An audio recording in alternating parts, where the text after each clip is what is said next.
We may see more of that tonight here. Louis Pasaglia, who sometime this season, barring injury, will be the all-time CFL points leader, kicks off, and Ron Hopkins, one of the best at the kick return in this league, returns it for the Stampeders, stopped short of the 40. Well, there are so many questions that have to be answered by both coaches, and of course the only way they are going to be answered is on the field this evening. One happens to be the receiving core of the Stampeders. Danny Barrett has to hook up with them, and he may try to do it early, especially to a fellow by the name of Eddie Brown, wearing 89, who supposedly has tremendous speed. They're very excited about Eddie Brown out of Iowa State. Let's see if Barrett looks to him. He throws it to Brown and gives him a chance to show that speed on a short pass. He is close to a first down, a bit short. And he took quite a hit, and that should set that kind of a tone for this game. Well, Brown is supposed to be able to get, according to Wally Bono, the head coach, into full speed after a couple of steps, and that's a real talent. Because if he breaks away on a quick screen like that, it's very tough in pursuit, because oftentimes defensive backs can underestimate his quickness. He leads along with others as some meteor Stampeders go in on second down and short yardage for their 48-yard line. Barrett by himself. Initially not much. He probably fell forward for the first down, and the quick indication from referee Bud Steen is just that. Well, both Danny Barrett and Terrence Jones, who we may see this evening depending on how Barrett does, had good training camps. Wally Bono felt that they're coming along nicely. Barrett, who has always been a clutch player and got the opportunity last year with the Stampeders and has really never looked back. The first down of the game puts the Stampeders at their 49. Keevan Jenkins, well known to BC Lions fans, close to another first down. Jenkins, away from football all of last year, is the running back in this Calgary offense, along with Andy McVeigh. Danny Barrett starting at quarterback. Very new, the receiving core, except for the slot backs Brock Smith and Marshall Toner. Eddie Brown and Alan Pitts start as the wide men. And there's the offensive line, anchored again by Lloyd Fairbanks, 37 years old. Just like the first time, the Stampeders come out second down and just a yard to go. This time Barrett will hand the ball off. Good penetration by the BC front four and linebacker Alondra Johnson. Well, Calgary starting off with the ideal scenario. First down, 8 to 9 yards, really gives them a chance to play with their playbook on the second down. This time Jenkins slashes off to the one side. He may be short. A lot new with the BC Lions apart from the uniforms. Mark Gastineau, Derek McCready healthy enough to play inside, and Rick Klassen lines up outside along with Steve Wilburn. Willie Pless in the Matt Dunnigan trade, one of the linebackers. And in the secondary, Chris Major, one of the ex-Stampeders, one of many. And Norm Jefferson, new on the corner, and they like him for his athletic ability there and his kick returning ability. It was a first down for Calgary, and McCready is the injured line.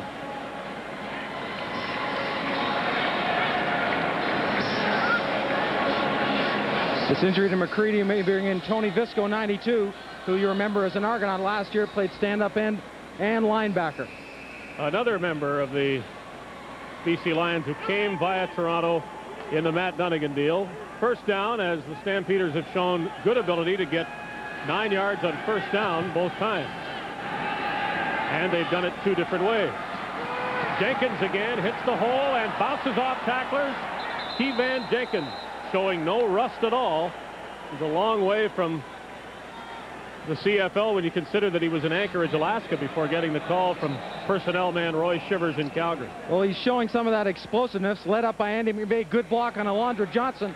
And then Jenkins just does the rest on his own. And they remember those moves in 1984 to 1986 when he played right here in BC and was explosive then. The Stamps said they wanted to run. They also said they wanted to go deep. But as long as they continue to run well, maybe they don't have to do that. This time, though, nothing off tackle for Jenkins. There is a flag down.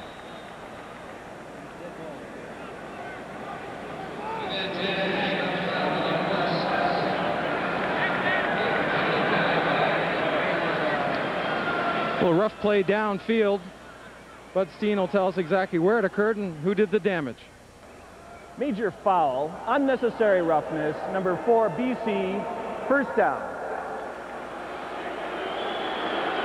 Anthony Drawhorn protests, but the ball moves in Calgary's favor. Larry Kuharich with everything's a new look here. Sleeveless pullover sweaters, and when you see it from the front, you'll see the huge name Lions on it. As if there's any doubt that Larry has switched teams. It's been all the talk here in BC, of course, ever since he was hired away from Calgary. Inside the 20. Barrett right over the middle, and there's all sorts of room there for Marshall Toner. A good look at that spread offense that Calgary's showing. They take Keevan Jenkins and move him outside of Toner. McVeigh will check, block to the one side, and a quick look in by Barrett. Good read. He's going to read off the linebacker. Ryan has to come all the way up from his safety spot. It's a good hot pass and successful. Great drive by the Stampeders to open this game of this season. Puts them first and goal from the 7 of the Lions. Barrett has it himself. Looks for a receiver. Now will try for some yards, and he got them all for the touchdown.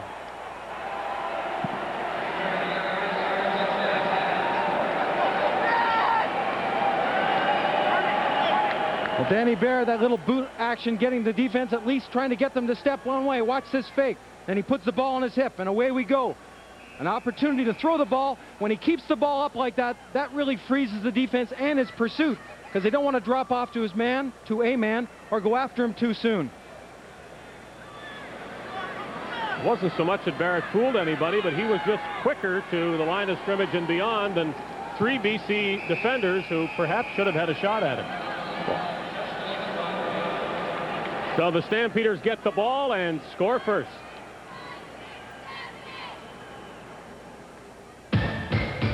Give me the ball, give me the ball, give me the ball! You got a thirst. Impressive with Keevan Jenkins running. Danny Barrett, Eddie Brown. Barrett ended it with a 7-yard touchdown run, and here is Kennard Martin as the Lions get the ball. What is this? Who has the ball is the big question, and the Stampeders didn't take long to find out. It was in the arms of Remy Trudel, and maybe Murray Pesum designed the Lions' first play of the season. Well, looking back on the touchdown, watch all the movement from BC. Watch their first steps. Everything's right. Beasley's pulled in. Now he has to kickstart himself, get back. Drawhorn is by the 2-yard line. Barrett stretches it out and then makes the decision, drops his shoulders, and I don't think he's going to get stopped from that position. And he wasn't. Well, the Lions huddled for the second time. The first time was on the kickoff return. Foggy starting at quarterback ahead of Doug Flutie at the 21-yard line. And Rick Foggy is under pressure and throws the ball out of bounds. Larry Kuharich had said that the offense we will see, except for a few new wrinkles, will be very much like he ran last year in Calgary. Not a lot of motion of the backs. And Doug Flutie will be waiting his opportunity to get in. And we're not really sure. Larry Kuharich didn't give us an indication what it would take, whether just a few series and get Flutie in there or Foggy failing. It's going to be interesting when he does make the move. But as coaches do, he guaranteed that Flutie would play. And you wonder how you can do that before you see what the game's all about. But we'll see Doug Flutie, says Larry Kuharich. 2nd and 10 for Rick Foggy now.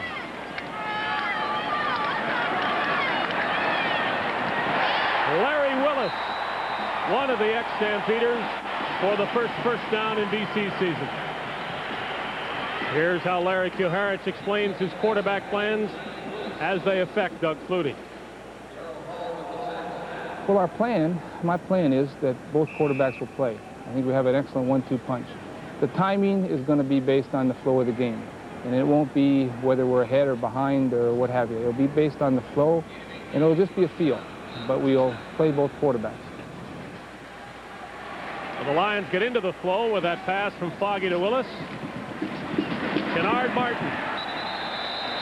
We'll get tired of hearing about the former Stampeders, but he's another of them in a trade for Walter Ballard, who lines up on the Calgary front 4 in this game. Well, you look across that Lions offensive set with Willis and Alexander on the outside, Carinci and Tolbert inside.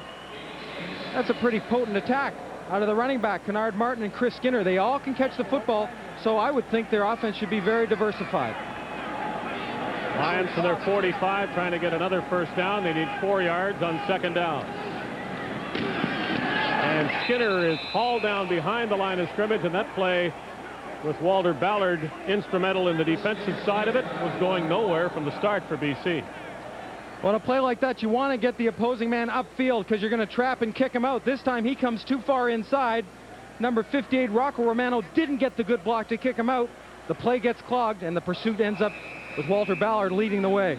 Wally Buono thinks the front four of the Stampeders, including Ballard, might be the strength of this team, at least before he has a chance to see it play. Will Johnson on the other end, Kent Warnock inside,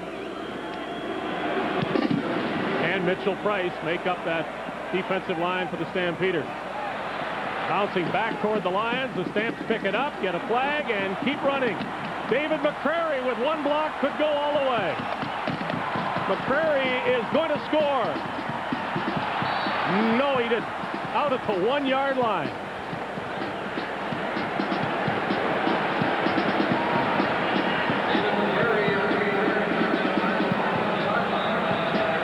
Well, there's darn good reason for him to be tired, but I think he's down because he got injured right at the end of the play. A great return. There were flags, but I believe they were no yardage flags. So McCrary will be happy to see that, because usually the returner can see a couple of flags being thrown, and you just pray it's not against your team. Another look as David McCrary breaks it almost all the way. Weird bounce, comes back. Pasaglia, number 5, you see just comes in there, but a little bit too late. And watch Paul Clatney come in here and lead. Stay on your feet, try to screen him, and he does a good job, but ultimately the pursuit gets him out right around the 6 yard line. You're watching the Molson Canadian Football Network.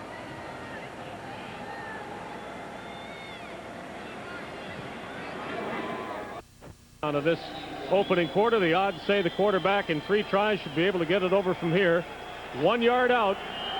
Here's the first of those plays. Derek McCready back into that Lions front four. No signal yet, and there won't be one on first down, except from a Stampeder who doesn't count. Well, the battle on the inside right there, the interior line, was won quite evidently by the BC Lions. Dave, you mentioned at the outset it's the year, or at least it looks like the year of the fullback. I think you should turn around and hand that off. Good lead blocker going in there. Barrett never gets down. Watch the stalemate. The defense wins right there in the center.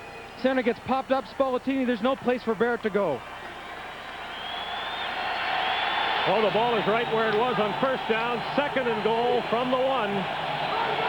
He does hand it off, and Jenkins didn't get in.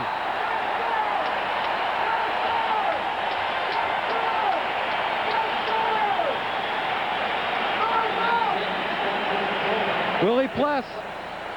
Asked Larry Kaharich, how do you describe Willie Pless? He says, well, I'd call him a heat-seeking missile, and the heat's the ball. He comes over top, and generally an offensive back can meet that and knock it off. But Willie Pless, just like a projectile, makes the shot, and more help from the defense. And help from the bench on 3rd down. Tony Spallettini is in the game. That means 3 running backs in behind Danny Barrett. Barrett himself, and he's in for the touchdown.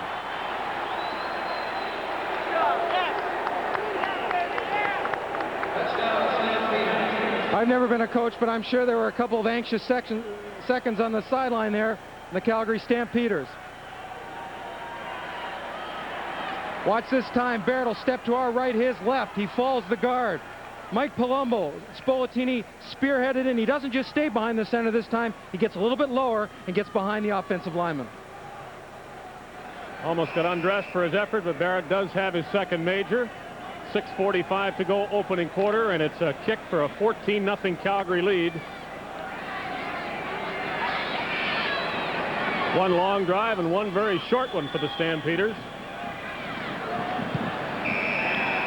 McLaughlin makes it a 14-0 Calgary advantage as Danny Barrett has scored both touchdowns. Well, Joe Cap, we told the story number 22 at the start of the game, except that the game hasn't started just as you would wish.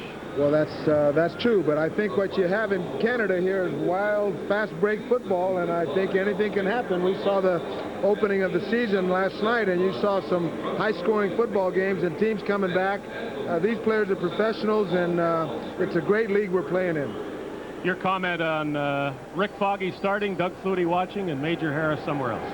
Well, we believe that these three quarterbacks are our present and our future, and I think that they're all what the Canadian Football League needs, mobility, leadership, all of those things that you have to have in the Canadian Football League. You did remind us when people said who will be the quarterback that a fellow named Foggy was on the BC payroll before Flutie and Harris got here. Do you think Rick Foggy can keep this starting job? Well, I think what we have to do right now is this game is being played. That's Kennard Martin. We think he's an outstanding football player. Let's get some momentum. We need some momentum right at this point.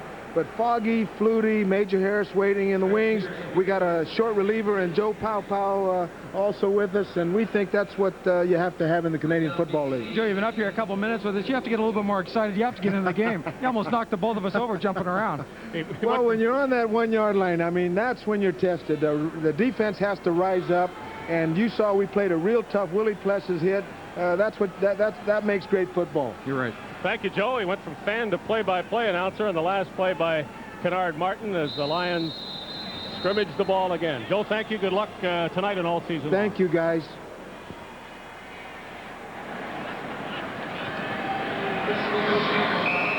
Yes, if your ears were good as the Lions held the Stampeders out of the end zone on 1st and 2nd down.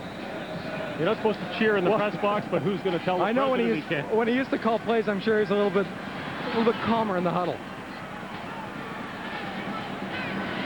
2nd down. Lions need 7. Foggy to Skinner, and Chris Skinner's at midfield with a BC first down. Let's look at a Lions offense that many people think can be among the most explosive in the league. It is Rick Foggy quarterbacking it now. Kennard Martin and Chris Skinner, the running backs. The receivers, well, there might not be a better group in the league. Ray Alexander back in the CFL with Willis and Tolbert and Jan Carinci. And up front, Jim Mills and Larry Clarkson have switched sides at the tackles for one rather simple reason. Mills goes to the right side because he's right-handed, and you can guess why Clarkson's on the left side. Foggy steps up and runs. And carries a Stampeder or two for a 9-yard gain. There are a number of plays in the BC Lion offensive arsenal that sets up the quarterback to run, even though it looks like pass. His read is run first, strange enough, pass second, and I think this looks very much like a draw. He's going back, sees what's going to happen with the two tackles in front of him and where his guards turn them, and then he steps up, gets himself 9 yards, an effective play, and we may see more of that. Stampeders have had lots of practice on short yardage plays. Here the Lions go, second a little more than a yard. Martin showed a good step outside as there wasn't much inside, and Martin made the most of his move to the 37 for the first down. Martin, a product of North Carolina, shows us what Coach Gerhardt talked about last year when he was in Calgary. Great quickness at the point of attack. If there has to be a decision made, if the hole closes up, great lateral quickness, which he showed there, going along the line and then picking himself a hole.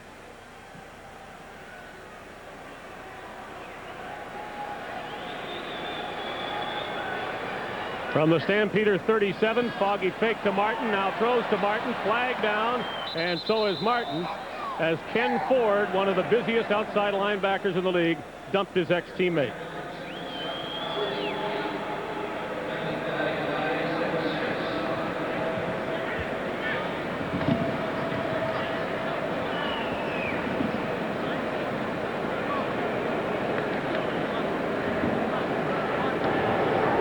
Holding, BC 58. Penalty is declined. 2nd down.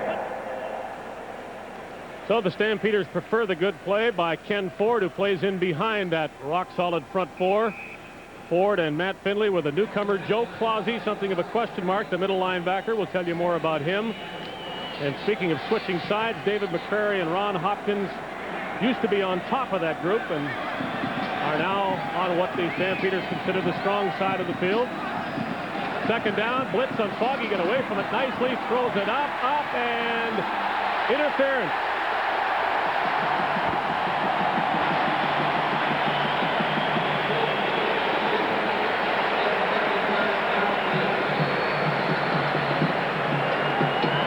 Ricky Foggy recognizing the blitz. You're going to see Peterson, the safety, come up. Here comes the linebacker Ford from the middle.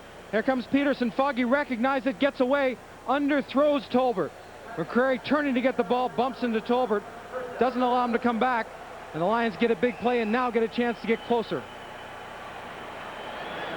David McCrary with a mild argument, but that's all it could be on that play. Lions now 6 yards away from the Calgary end zone. Foggy throws it up. Fine defensive play, and that's the experience of Ron Hopkins on the corner against Larry Willis. What an interesting battle that is. Well, every team does this play. The receiver goes to the outside. The quarterback just tries to drop it over the corner. It looked like Willis, and I believe he had his hand on it. But as you said, Hopkins came up and just punched the ball out of his hand. Ron Hopkins, 8th year as a Calgary Stampeder, a Calgarian through and through. Lions spread the offense, 2nd and goal from the 6. Foggy's going to roll out and throw it for the touchdown to Carinci.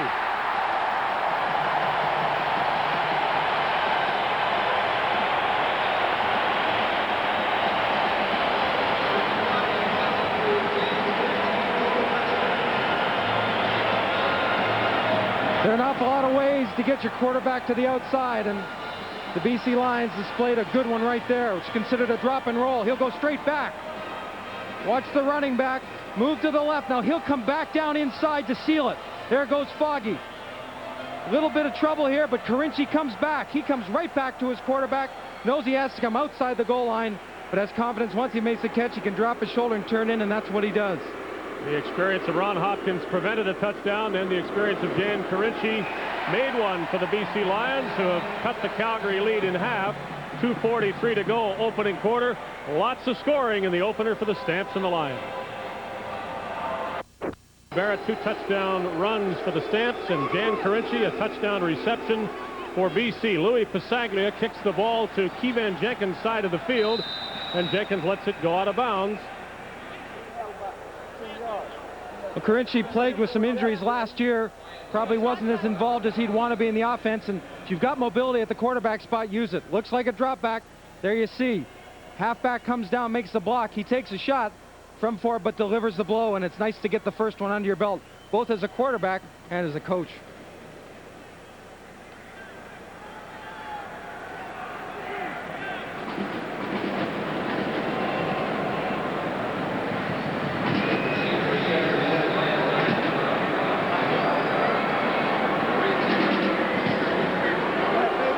The word from the BC Lions bench is that quarterback Rick Foggy, though you wouldn't know it by his smile, has a cut on his hand, and perhaps that is an indication that Doug Flutie may be soon in this game. This is Keevan Jenkins with a chance to return this kickoff. And he looks like a running back doing it, doesn't he, to the 46-yard line. I like the way he accelerates. He comes across the field because he's trying to get to a designed return to the left side. But as you said, he gets down and explodes up in there. So we said earlier, Mark Gastineau, sorry Dave, has a real difficult task coming upfield, having to make reads, watching the motion, having not to step down. It's a tough go. He likes to get to the quarterback, but he has to temper his enthusiasm a little bit.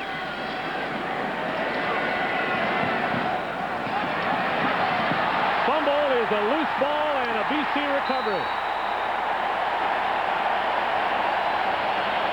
Willie Flesch, who's always around the ball, came up with it for the Lions, we believe, and there's the first turnover of the game and a big one.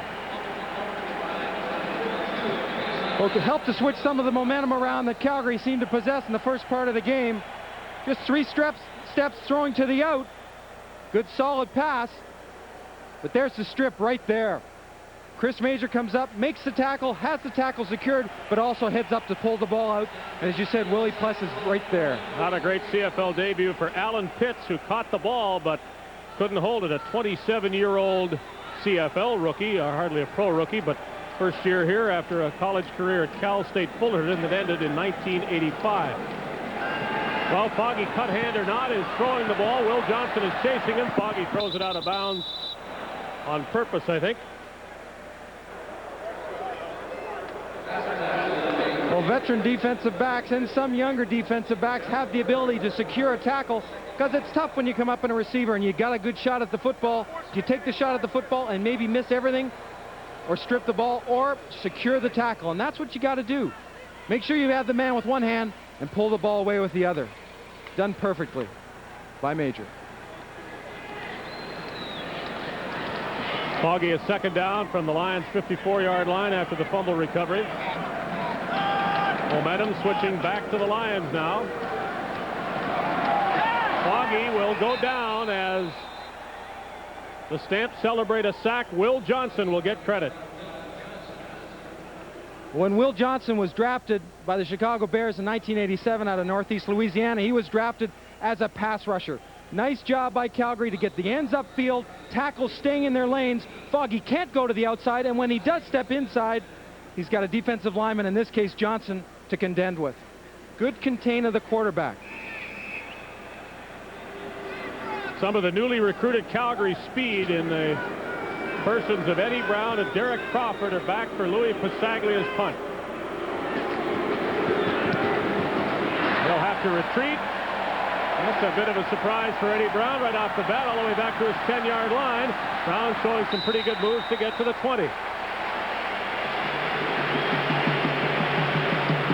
Well, we talked earlier about Eddie Brown lining up at that wide receiver spot and the speed and the type of damage he could inflict on a secondary. Special teams, he gets a couple of steps in a good seam, and if the punt return people work hard for him, as they will, he could break a big one. Passaglia's punt 48 yards. Calgary first down just ahead of the Stampeder 20. Final minute, first quarter, with the Stampeders leading 14-7. Andy McVeigh carries the ball and finds a big hole for a first down to the 32.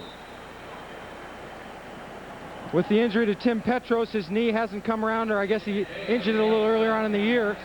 Andy McVeigh, a product of the University of Toronto, has an opportunity to start. Just a quick hitter, he cups up inside and then goes to one. He's always had success when he's played. He's been working hard on special teams. Now he's got that chance to start. The Lions have yet to prove they can stop the Calgary run. We have not yet seen Danny Barrett throw it long. Here's McVeigh again. Another first down to the 45. Well, defensive linemen in different positions have to make reads, and Mark Gastineau has to read runs, step down, and take on a blocker. And right here, he meets the hole, comes off it, doesn't quite make the tackle with McVeigh cutting straight up. If run sets up pass, we might look for Danny Barrett to throw a long one, because the Lions have to be thinking about plugging up the middle. They'll try it one more time, and this time plug it up they do.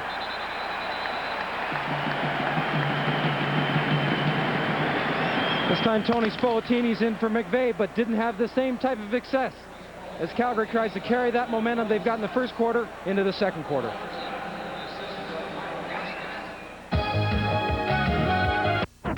Really hasn't thrown the ball up the field. He's thrown some to the sidelines, short passes. This obviously a passing situation. And this is going straight to Eddie Brown, and he holds on, showing good hands as well as the good speed that he possesses for a first down as the Stamps move to BC territory. Well, we wondered if Calgary had gone to the well once too often with that running play. This time straight drop back, good offensive line protection, takes a shot at the end, but Barrett expects that. Delivered the ball to Eddie Brown and wide open. And as it was pointed out yesterday by Wally Bono, he doesn't mind coming over the middle.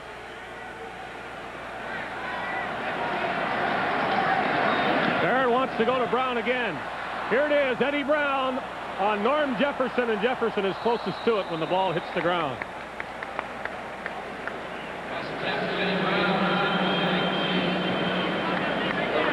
Danny Barrett, touch overthrown. He's got a pretty good arm. I didn't realize he could rifle the ball that well. And the best way to take away a pass rusher is keep pushing him to the outside. Gastineau taking that outside look on Powell. Powell says, you're going to run outside? I'll just stay between you and the quarterback and bump you wide. If you remember him from the NFL, and most football fans will, he is not as big now as he was then. About 15 pounds lighter.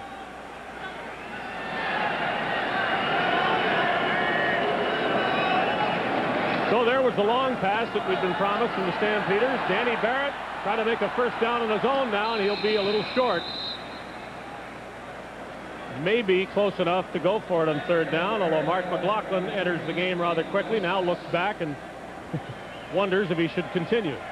Well, a field goal kicker, anytime they get in range, won't even look at the head coach. He'll just assume we're going to kick a field goal, and I need the 3 points. Barrett has a different idea, though. After some deliberation, Mark McLaughlin is going out to try a field goal.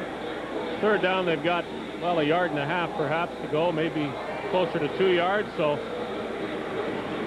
McLaughlin will try his first field goal of this season. He made 48 of them last year, and that sounds like a great season it was, but it placed him only third in the league as Paul Balderston of Hamilton and Dave Ridgway of Saskatchewan tied for the league lead at 54. McLaughlin straight away from 45 yards. Blocked, and this could be a touchdown.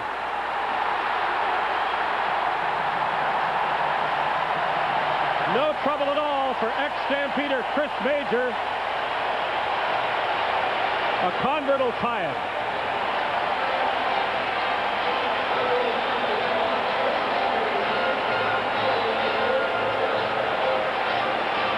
Calgary tried the down stance to try to pull BC offside. It didn't work.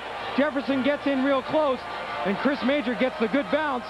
A good enough, and he's let in, or at least escorted in by Jefferson. Remind me of Rod Hill there from Winnipeg. Well, one very quick example of the CFL season of how important block kicks can be last night for Winnipeg's win over Ottawa, and here the BC Lions get back on even terms, or one convert away from that. As number 13 on one side, Chris Major scores a touchdown on a field goal block kicked by Mark McLaughlin, 13 in Calgary's side, and it's a 14-all tie with Louis Pasaglia's convert early in the second quarter.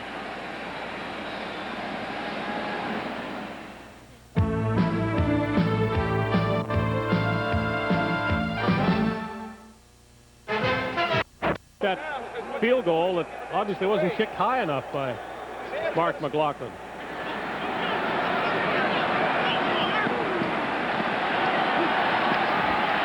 If you've never seen Walter Ballard, and I haven't, return a kickoff, there it was. Defensive lineman's dream.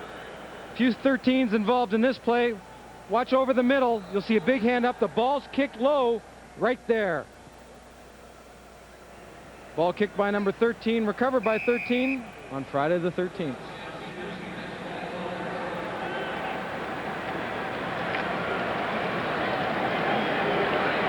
So the Stampeders had a 14-0 lead. Now it's gone, and they have the ball at their 40-yard line.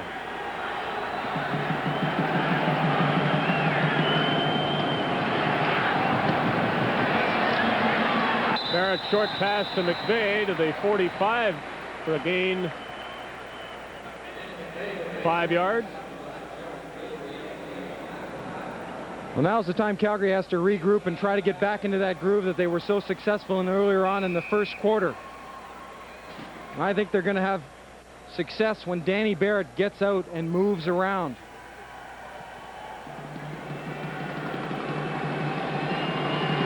Eddie Barrett flanked at the bottom of your screen against Norm Jefferson. They've already had one foot race. Barrett looks the other way, though, and now goes down.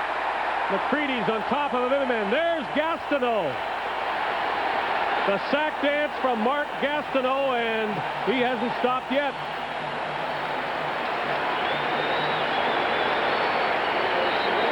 Good pressure from the outside. Gastineau, McCready on the inside. You see a little bit of a move. 3 steps only. Barrett doesn't see what he wants right there, and that's when he had to deliver the ball. It's a timing play, and if you don't, that's the result.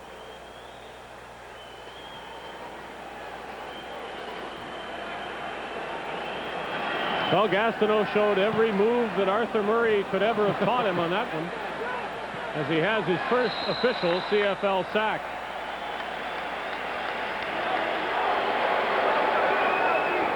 Well, everybody's been anticipating his first sack, and what came after that, and that shot by McCready and Gastineau was enough to shake a few things loose to Danny Barrett, one being his contact.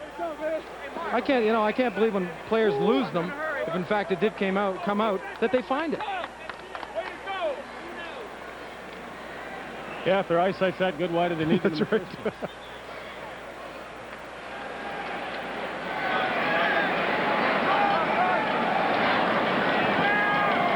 Foggy under some pressure, and he'll retreat and keep going until he finds a receiver, and he overthrows him. That's Ray Alexander, who hasn't yet caught a pass as a Lion, covered by Junior Thurman. The pressure on Foggy forced him out. Kent Warnock wearing 93. We used to see him in a defensive end spot last year. This year, he's down at the tackle position, and he is one of the people that Wally Bono refers to as the nasty boys. Likes that disposition that he carries with him when he's on the field. Lions 2nd and 10 from their 47 in a tie game. 10.5 minutes left in the first half. Foggy nicely running away from pressure, and Alexander's got the pass this time. Larry Kuharich last year, when he was head coach of the Stampeders, talked about getting Alexander into his camp then. Did get a shot at him after last year's season. Watch how he goes past the first down, pushes off, gets some separation, make sure he's past that first down marker when he catches the football. Lions on Calgary's side of the field. First down from the Stampeder 52.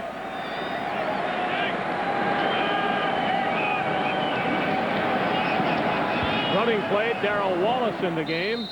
Had such a fine season as a rookie last year, the best in the West Division. Top kickoff returner in the league.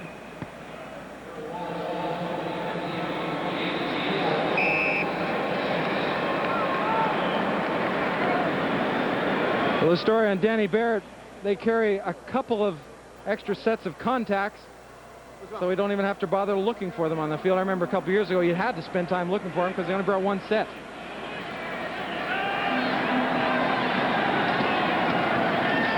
Foggy to the sidelines, and the catch could not be made.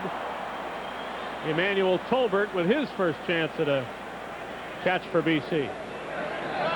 Like Ricky Foggy has silenced some critics the way he's come out and controlled the offense. He's thrown the ball pretty well. And his selection of plays has been good too. To be honest, a lot of people thought we'd have seen Doug Flutie by now. And we still will if Larry Kuharich's vow is to be kept. Louis Pasaglia right now will punt for BC. And the long one sure helped the average. His first punt was returned almost all the way by David McCrary. A bad bounce as far as Pasaglia was concerned, helping the Stampeders. Well, he's backing them up again, and a better move would be to give up a single point, and the Stampeders are going to do it the hard way. Eddie Brown didn't get out of there, even though he was trying to, and he'll be told, don't try the next time. Molson and CFN proud to bring you the best of Canadian football.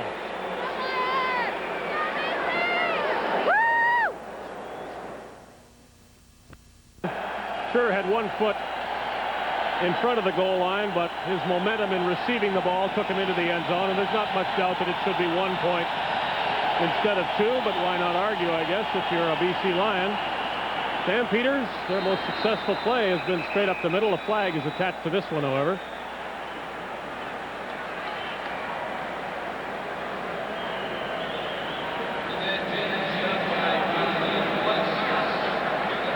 Early jump by Mark Gastineau in the end spot. I thought he got back, but evidently he didn't.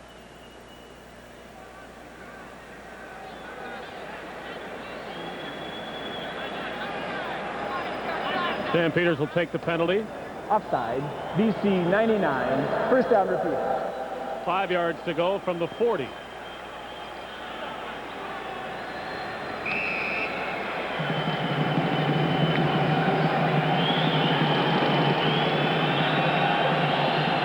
Well, the sack got him into the game, I think.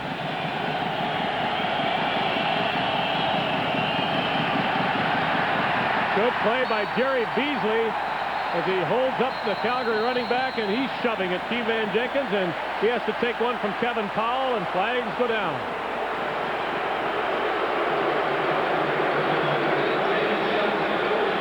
History proves out it's usually the guy who retaliates gets the flag, and I think Though Beasley was the first to be pushed, he was the one that was caught. Unfortunately, because it was a great defensive play, him coming upfield and closing down that hole, taking on the offensive lineman. Motion one way. A little bit of a jab step by Keevan Jenkins. Here come the guards. Quick turn up, kick out here. Beasley stays on his feet, puts the blocker down, and steps inside the hole. One push was allowed, and then two were allowed. Beasley gets the first one, there's the second one, and here's the third one, and that's what draws the flag. That sneaky veteran Kevin Powell got one in quick before the referees were looking. So the Stampeders, as a result of first down from their 51-yard line, 8 minutes to go till halftime. Lions ahead for the first time by a single point. Barrett directing some blockers, and he needs them and doesn't get them. Johnson and Drawhorn, 4 and 44, meet him right at the 55. Barrett getting outside, very successful, good blocking at the point of attack, which is at the defensive end, but give credit downfield. Good coverage, no place for Barrett to throw the ball. And of course, as you move towards the sidelines, the area in which you can throw decreases, so the chances were slimming down very quickly, and the good pursuit by the linebackers. Barrett got 4, 2nd and 6 from midfield. 3 receivers to Danny Barrett's left. He looks that way, he throws that way underneath, and there's Eddie Brown with a good hit from Jefferson, but not until after Brown had picked up the first down. Well, Stampeders send Keevan Jenkins to the flat. Brown goes down and curls into a hole, and then just sits and waits against the coverage. Sort of a half roll, somewhat, they call it a throwback. Here comes Brown into that hole. Good execution.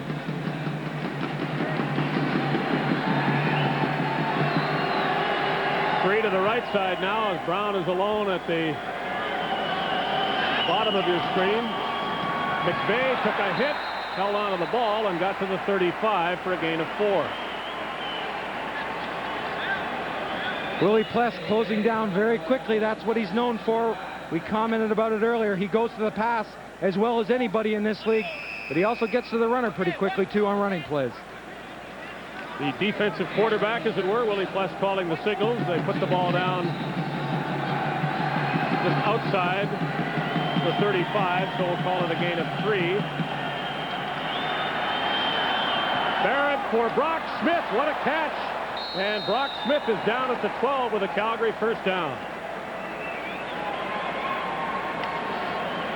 Some of those questions are being answered for Wally Buono, whether the receivers and how they will respond.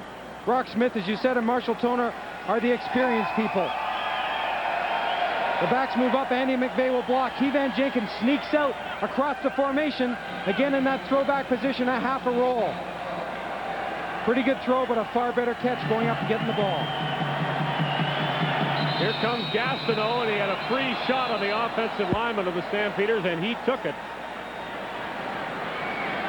Flags, of course.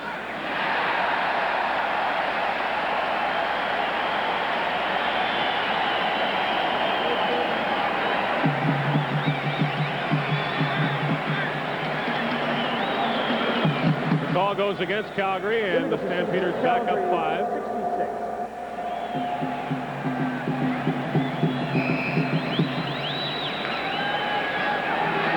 5:20 to go in the second quarter. Calgary down by a point after leading by 14.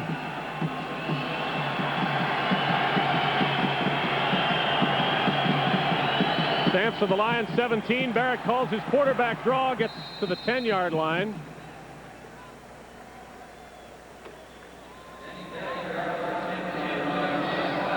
So an interesting second down call here. Ball right on the 10-yard line, and they've got to go to the 2. The effectiveness is that quarterback draw, and there was nothing else that was going to be done. Great block by the offensive lineman coming down. The linebacker responds, but that block kicks out and gives Barrett that hole. McVay and Jenkins behind Danny Barrett. Barrett faked the handoff, roll left. He's trying to get outside himself. He is at the 6-yard line. He'll be short of the first down. They give him the 5, 3rd and 3. It's great to have that option when you roll out. Danny Barrett gets a good view of the end zone, but also knows he's got that pursuit. He gets to the outside, a little bit of play action to our left, his right. And it's amazing just pulling that shoulder back and putting the ball up, what it'll do to coverage and how it'll make people just slow down that little bit in pursuit.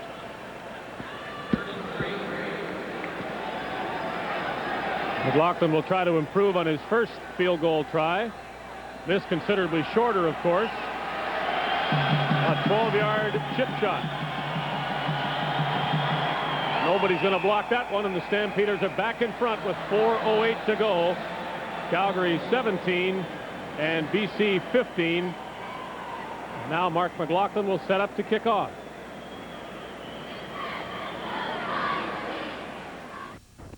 This first half, Rick Foggy has played and Doug Flutie has watched. Rather than accept the kickoff, the Lions scrimmage from their 35-yard line. Foggy very good at avoiding the rush and finding a receiver and throwing on the run, an accurate pass to Ray Alexander, who's got enough height to go up and catch those. Not only height to go up and catch it, but to come down and have his feet in bounds. And you, again, go back to Ricky Foggy. You say he can scramble. That's a design play. They're trying to pull the defensive end in this case, Walter Ballard. Then they go back out around him. The running back blocks down, and it's an open view.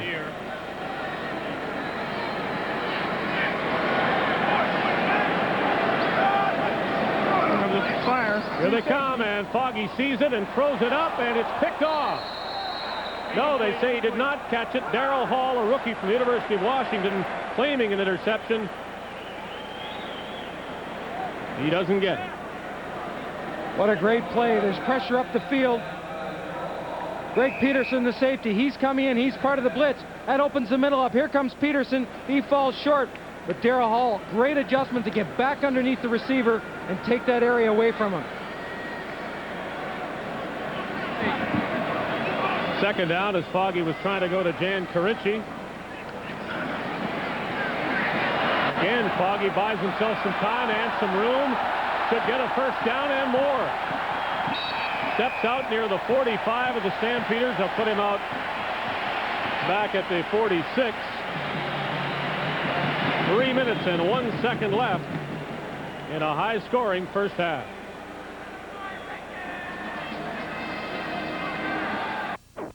Stadium, and the teams are adding to the heat with their ability to move the ball up and down the field. 21 of the points in the first quarter, and the Lions want more late in the second quarter. First down, they go from Calgary's 46.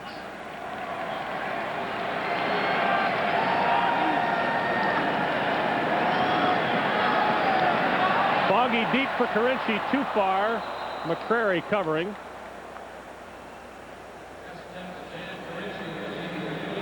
Foggy making the right read downfield. The center's vacated by Peterson in coverage.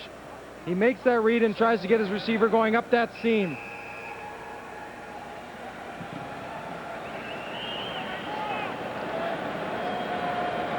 Lots of time to throw on that occasion for Rick Foggy, and when it hasn't been there, he's been able to buy himself some extra time with good scrambling ability. Playing like a legitimate first stringer, though there will still be some people wondering about Doug Flutie. Foggy taken down well short of the first down. He got inside the 45, and Louis Pasaglia should get a chance to kick for 3 from there. Well, watch the rush upfield. Johnson's to the top of the screen. He recognizes Foggy's going to take off, comes back underneath the block of the tackle. It really negates any type of gain that Foggy thought he had. The Lions are going to be penalized here. For BC number 1. For something said by Larry Willis as he left the field, and that will take them out of field goal range.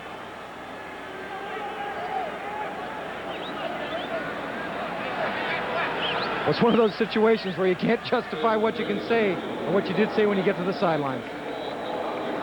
One more yellow flag and he's out of the game, though.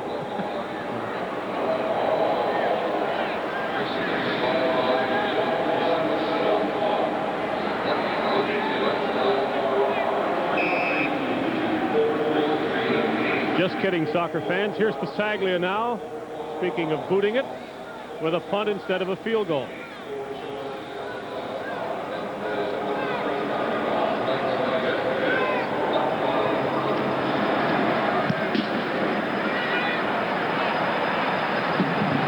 Brown having a bit of trouble figuring out these Louis Pasaglia punts. He knows what to do with it now. Brown still on his feet out near the 40-yard line. 2:19 to go. Stampeders still holding the lead.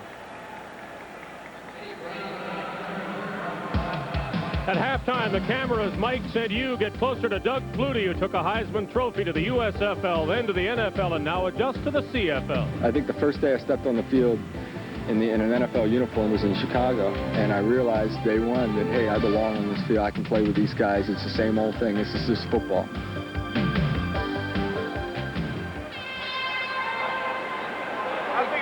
Ball in hand. Doug Flutie begins to throw it. Interesting comment made by Flutie, asking him what was the biggest adjustment he's made. Talking to Joe Paopao, their third quarterback with a lot of CFL experience. Flutie said it's the 20-second clock, getting in and out of the huddle. Used to 30 seconds in both other leagues that he played in. He said that's the biggest adjustment, not the fifth man in the secondary or anything else. It's that 20-second clock. We're waiting because of injury treatment to Mark Reed, who snapped the ball to Louis Pasaglia on the BC punt. Reed and Jefferson are having their own duel. You've got that cushion as a receiver, and the quarterback wants to take advantage of it, and hopefully after the catch, quick step, come back to the ball. There is some separation so the receiver can make a move. But Norman Jefferson closed in very quickly, put a pretty good lick on him. He did bring the ball loose, but Brown was fortunate enough to fall right on top of it. McVay spinning outside, and Andy McVay lost the ball. Lions have it. Another fumble recovery for BC after a fine play by Andy McVay, and you get one guess, it's Pless.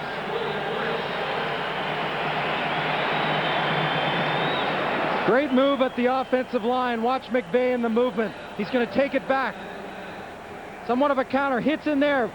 Spins away from Clausen. Now hits straight upfield. Here comes the hit right there. Ryan's arm strips it. And Pless, as he always is, going to the football, gets a bit of a bonus that time. Almost 2 full minutes left, and Flutie's in the game. The fans may not realize it yet. Short little pass from Doug Flutie to Kennard Martin, close to a BC first down. Now they know it. Flags are down after the play.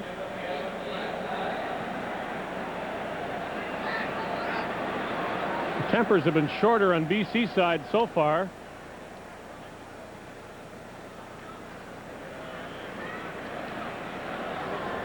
Majors foul, unnecessary roughness, Calgary. But it does even out, doesn't it? Well, you have to try to keep your cool in these situations. You harness that enthusiasm or whatever gets you going, but don't let it hurt your football team. And in this situation, you tack on some more yardage.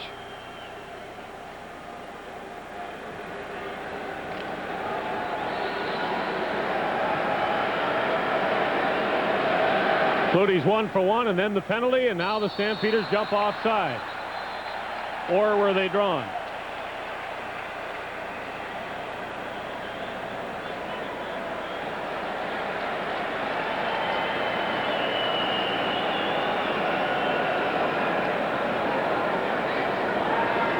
Offside, Calgary 79.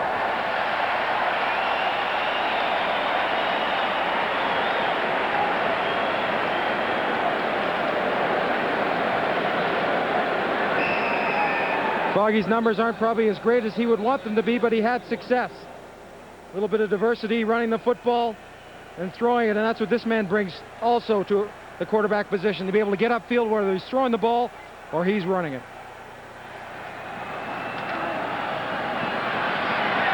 Flutie to Martin again as Doug Flutie hits a running back, 2 passes in a row to the 20-yard line, and you'll notice that everything Flutie does, he does crisply. There is nothing wasted in his motions, and it does get done fast. Very quick study when he came into camp. He didn't have an opportunity before going into the Winnipeg game to really take too many snaps or even put the shoulder pads on before the game. Larry Caharet says he's a very intelligent, very quick like a cat individual. and says he throws every kind of pass properly and very well. He's showing us some of that as Carinci could not get away for more yardage. McCrary hanging on, and the people like Flutie late in this first half. Well, Dave, you say he throws every kind of pass well. That means he can, if he has to drop it over the shoulder of a receiver, zip it in there like he did last time to Carinci. And he's even done the old shuttle pass that Tom Wilkinson executed a number of times when he was an Edmonton quarterback. Second and short, Calgary 13-yard line.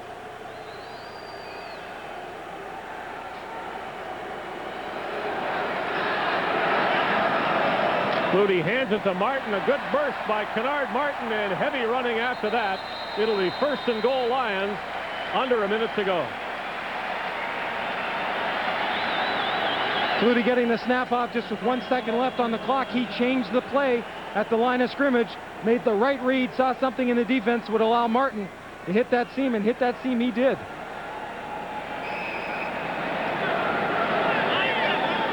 So the fumble recovery, Willie Pless's second of the game, looks like a very big play, giving the Lions a chance to lead at halftime. Flutie one fake, and now he throws it up too high. Flag down, Alexander. Now, he'd never have caught that pass, I don't think. And the Stampeders might wonder about the penalty because of that.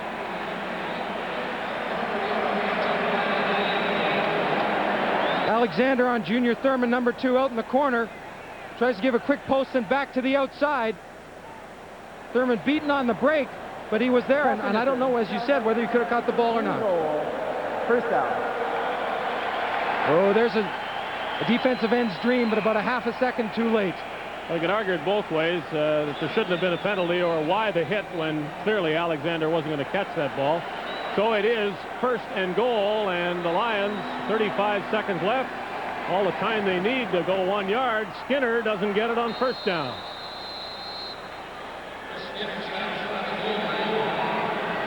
Well, we saw the BC Lions put a great stand down on this goal line in the first quarter. Now it's the Stampeders' turn. You got to win that battle right on the line of scrimmage, make some impact, get in a seam, and then your linebackers come in. Stu Laird, Thurman, Ford, Darrell Hall, they were all at the point of attack. Doug Flutie calls a timeout, which he's used to doing, of course. He'll realize, and he'll know it by now, surely, that he can only do that once each half in this league. But if this game were played to a script, Doug Flutie would now go over and say, what should I do? And Stu Harris would say, fake it inside and roll out and score. Ah, yes, the old naked bootleg.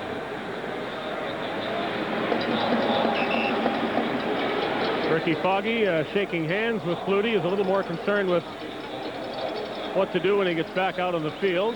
32 seconds left, second and goal from the 1.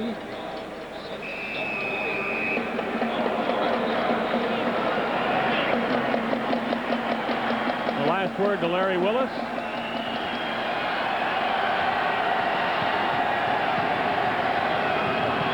He didn't quite roll out.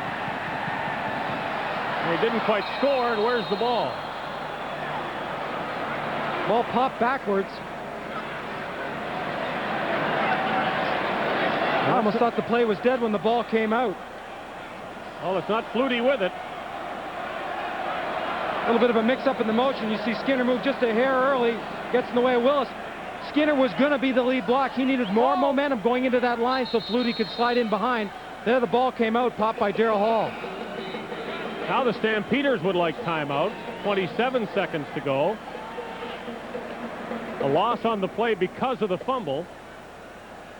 So it's a good thing that it was recovered by Steve Wilburn.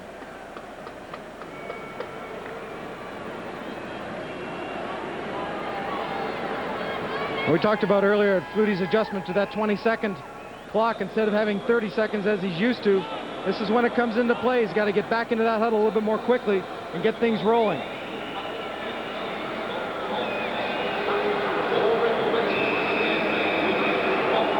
Time for Flutie to confer at one sideline, and Matt Finley on the Calgary bench. 3rd down and 3 after Flutie's fumble and Wilburn's recovery.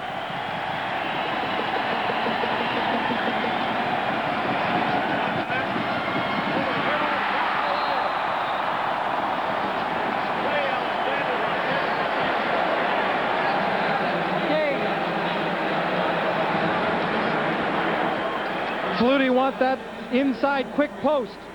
But what great coverage. Thurman was nabbed earlier for interference in the corner on the same Ray Alexander. This time 3-step back. He wants to drive it in there like an arrow. And you can see right there, he didn't get the zip on the ball, or didn't get it there quickly enough when Alexander broke open.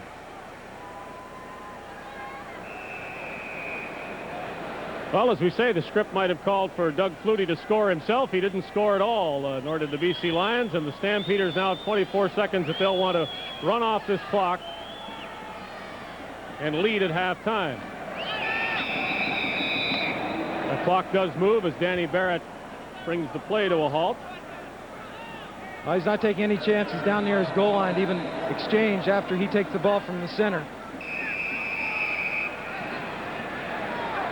And of course, both teams have exercised their timeout privileges, so the Lions cannot stop the clock again. Stampeders know that. They'll run this play and one more. 3 seconds showing on the clock. Once again, they'll huddle, snap the ball, and the half will end with Calgary in front 17-15 unless something disastrous for the Stampeders should happen.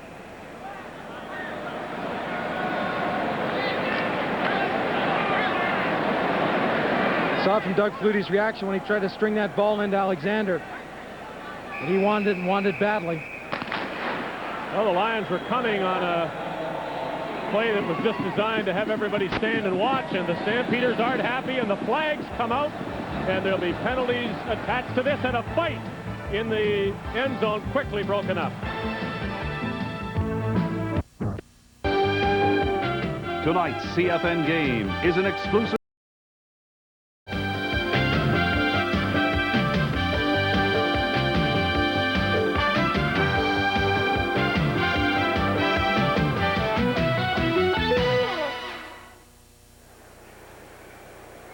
The flags come down. Mark Gastineau is swinging and missing and swinging and connecting at times, and Dan Wicklum is the Calgary Stampeder who is in Gastineau's grasp. And because of this, there have been some ejections. Don Barker, CFL Director of Officiating, what did Bud Steen and company decide?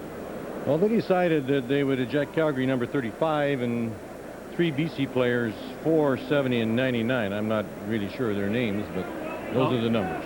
Gastineau was out, and we saw why. 2 other Lions, and all 3 are Lions defensive starters, and thus the kickoff looks a little strange. The Stampeders are kicking off from the BC 25-yard line. Take a look at this, and Don, have you ever seen this before? I certainly have not. That's first for me, and I've been around a year or two. Well, a great chance for the Stampeders to recover it. Now, did they? I really don't know. It's hard to tell. They've got the ball, and Larry Kuharich is looking around wondering what else can go wrong. Obviously, you can't kick it long or it's going to go through the end zone, so the Stampeders put it up in the air and went down and recovered it, and things continue to go bad for BC. It's a no-lose situation. Ford runs underneath it just like he's almost catching a punt. BC had to be more aggressive and pick people off in the front line and take those receivers away.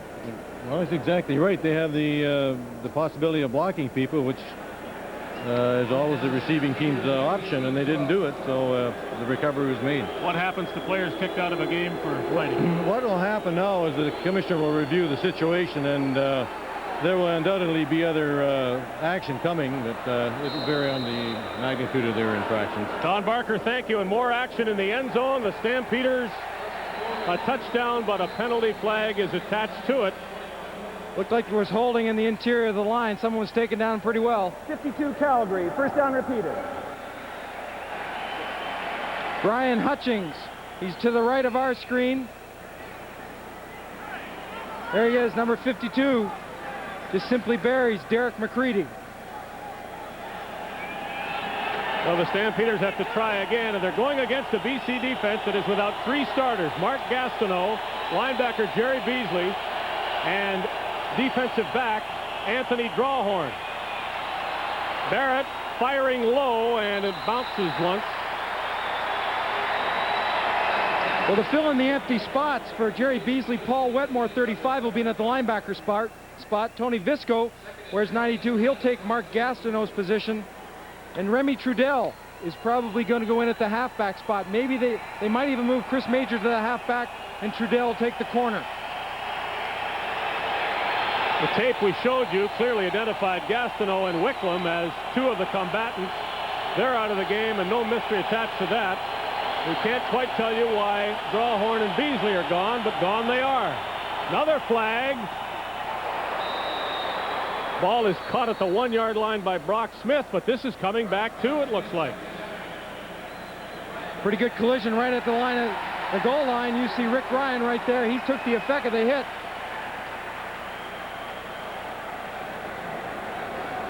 Legal procedure, Calgary number 50, second repeated. And now the penalties have backed up the Stampeders beyond the point at which they kicked off to start this half. A rather bizarre beginning to the third quarter. There it is, right-hand side of your screen, left tackle Kevin Powell.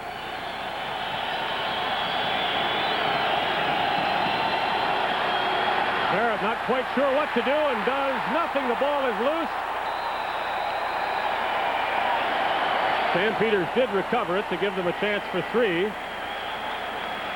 Well, David, that's that short drop situation where Barrett goes 3 or 4 steps back and must get rid of the ball quickly. If he doesn't, he's got to be on his way out of there because the defensive line is closing and closing quickly. You know, during the week, Wally Buono figured that it might get loud in here, and what he did at McMahon Stadium is they put some tapes in the loudspeaker system and practiced under those conditions, and also came up with a system of calling plays by signal. McLaughlin with a 40-yard field goal attempt. He made a short one from 12, had a longer one blocked. But this 40-yard effort is up in the air and good. The lead goes from 2 to 5 points, and the Stampeders can thank their field position to start the third quarter for those points, and can blame the penalties that they took for not having more. Well, I think they have to feel a little unhappy that they didn't put in 7 points. Eddie Brown, see the right shoe off, changing socks. Possibly even getting the tape cut off on a new tape job over his shoe.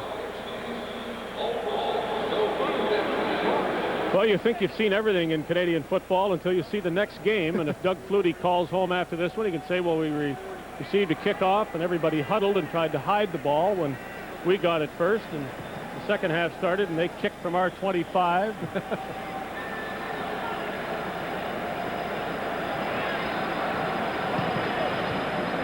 Mark Gastineau's first game lasted 30 minutes. He has waited 2 years to get back into uniform. He's very quickly out of it. A minute ago, the Stampeders kicked off from the BC 25. Now they're kicking off from their 35.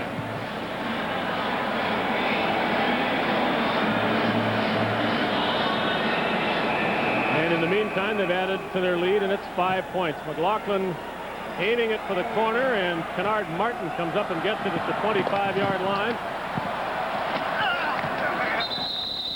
Martin stopped before he gets to the 40. Now both teams realize that this game would be emotional, volatile. Larry Kuharich was more willing to talk about that aspect of the game than Wally Buono, and he didn't attempt to hide the fact that emotions of this sort would run pretty deep through this game. Commissioner Donald Crump and Don Barker, who was just in our booth explaining what had gone on in that fiasco at the end of the first half, is probably explaining it to our commissioner.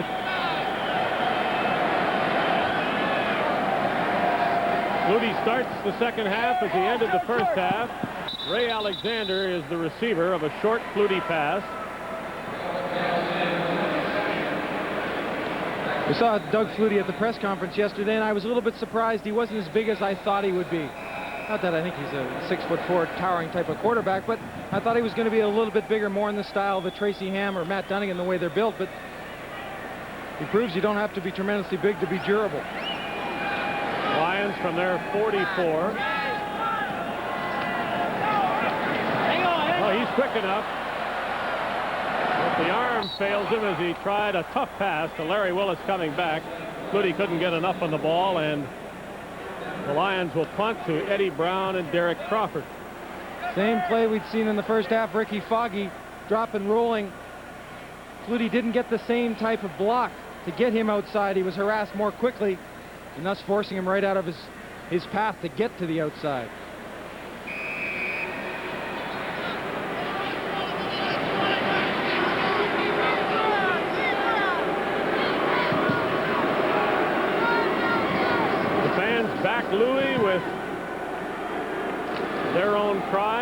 And Pasaglia gets the ball nice and high. And again, the Stampeder returners have to back up. This is Crawford. Shedding tacklers. And Derek Crawford is running to the 45. His first impact of this game is a big one. The former Memphis Showboat in the USFL and San Francisco 49er in the NFL. Players are leaving this game for all sorts of reasons, fighting and, as usual, injuries. Stu Laird, at the moment anyway, incapacitated and getting some tape on the right ankle. Punt returns have been big for Calgary. First, David McCrary set up a touchdown. Now Derek Crawford gives the Stampeders the ball in BC territory, and Barrett's got a long way to run. At the 25 with a block, he could score. Danny Barrett is over for the touchdown.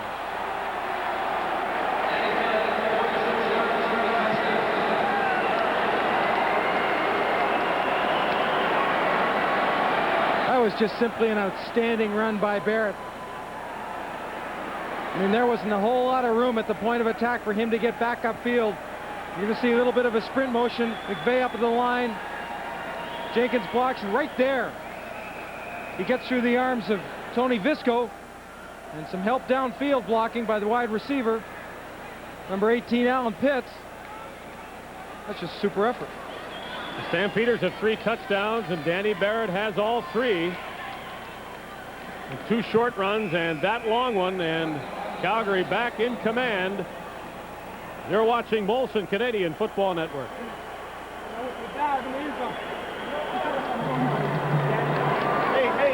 Danny Barrett suffering from cramps, and boy, it is hot in here after that touchdown run. He's got that ever-present smile on his face, though, just in case Terrence Jones warms up on the sidelines. But this will be the turn of the BC offense after Kennard Martin's kick return, and he has Stampeders all over him. Martin showing good strength, though, to get as much as possible on the kick return. Aside from the great effort by Danny Barrett to get through that hole at the point of attack, left tackle Kevin Powell, the block by McVeigh, and Keevan Jenkins gives him that opportunity right here. And he makes a great move on Wetmore and cuts back. And he cuts back to really no one except for Alan Pitts blocking downfield on Chris Major. And when you get tired, you can cramp up, and I think that's what happened.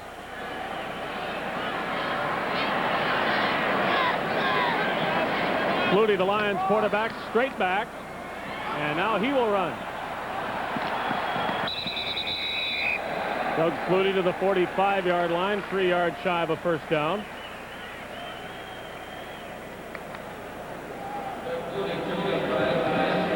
With Danny Barrett going down with that cramp, it's probably a good idea. As you can see, Terrence Jones getting that right arm of his and the shoulder loosened up.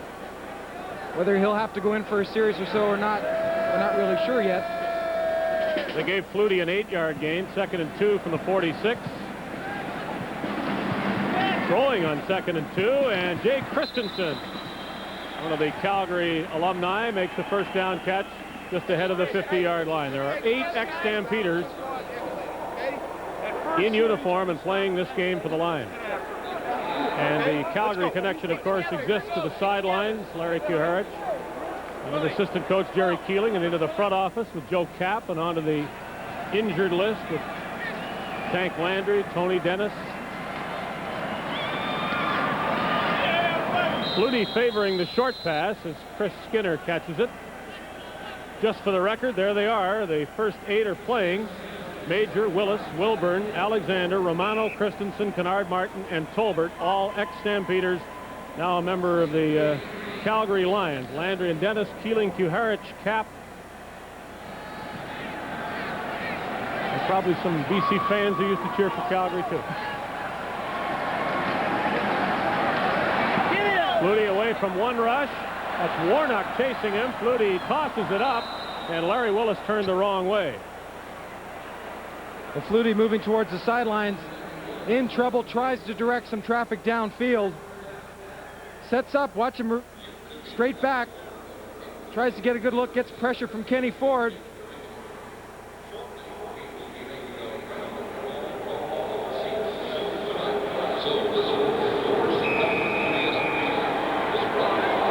Saglia just keeps moving that average up. The first one is the reason that it's been held down to just over 40 yards. His punting's been fine. The coverage of those punts hasn't for BC. You should be able to cover well a punt like that. Eddie Brown backs up inside his 5. This time the Lions are there. There's a flag down as well, and if that's against Calgary, as it usually is, the punt receiving team, the Stamps are going to be deep in a hole with the ball.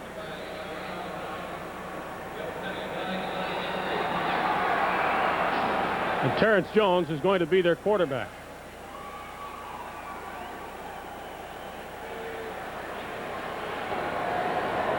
Illegal block. Calgary, number 27 on the run back. First down, Calgary. What was first thought to be a cramp in the hamstring looks now like it might be a pulled hamstring. Pat Clayton, the athletic therapist of the Stampeders, trying to stretch it out. And that puts Terrence Jones in behind the center. A highly touted rookie of the year ago from Tulane University, draft pick of the San Diego Chargers. Tough spot to come in here. First down from the 5-yard line. He hands it to Jenkins. And Keevan Jenkins gets good running room and shows good power past the 10-yard line. Well, Wally Bono said in training camp that Terrence Jones showed more command in the huddle throughout training camp. And I guess if you stand back and watch the way a quarterback works in practice, he steps into that huddle, he takes control, and that's what Terrence Jones is doing this year, which means his confidence level is up. Tony Spolatini in with a play for Andy McVeigh.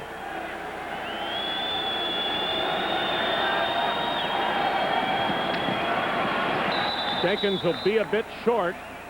Stopped right at the 15, and Brent Matic will come on to punt for Calgary.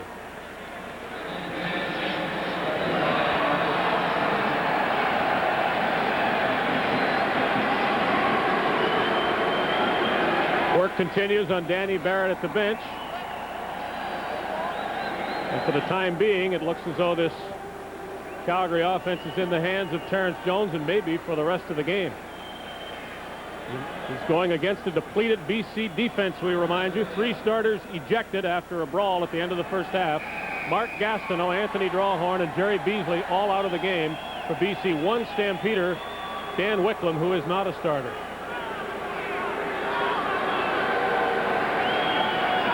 Keevan Jenkins a little late getting into the punt team huddle. They throw a flag, whether for that or not, we'll find out. Wallace taken down, and that's good coverage on the Lions' ace punt returner. We'll check out the flag shortly. As you check this out and the score, Calgary by 12. Matic's punt was indeed for Calgary's illegal substitution. Keevan Jenkins getting there too late. He's there in time now as Matic has to kick again from 5 yards back, and it was a good punt and fine downfield tackle for the Stampeders, so chances are the Lions will benefit from this penalty, and Matic just got that punt away. A pretty good one, but they roughed him, or at least contacted him back in the end zone, and that brings another flag. Here's another one as the Lions are throwing blocks for Darrell Wallace. Mike, you're right. There is going to be a call on roughing the punter. Ken Watson hit Matic. Plus a hold on the return by Wallace, so there are 2 penalties against the Lions. The Stampeders will be anxious to keep the ball if they can through all of this.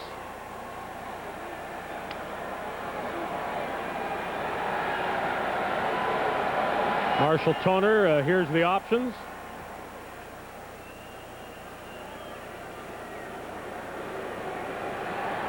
Bud Steen will tell the rest of us, we hope.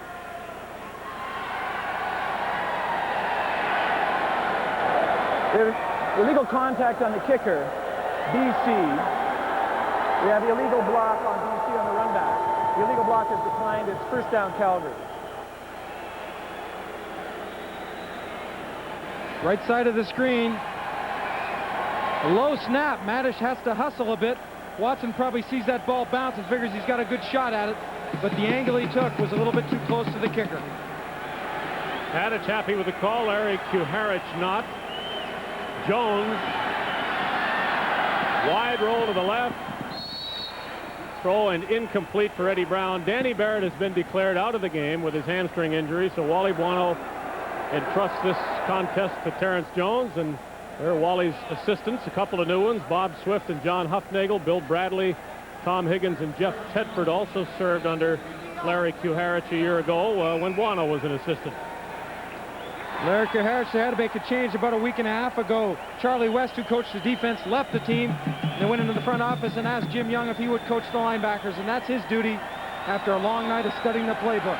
And the others are new for BC on the assistant staff. Jones, a runner just like Danny Barrett, near a first down.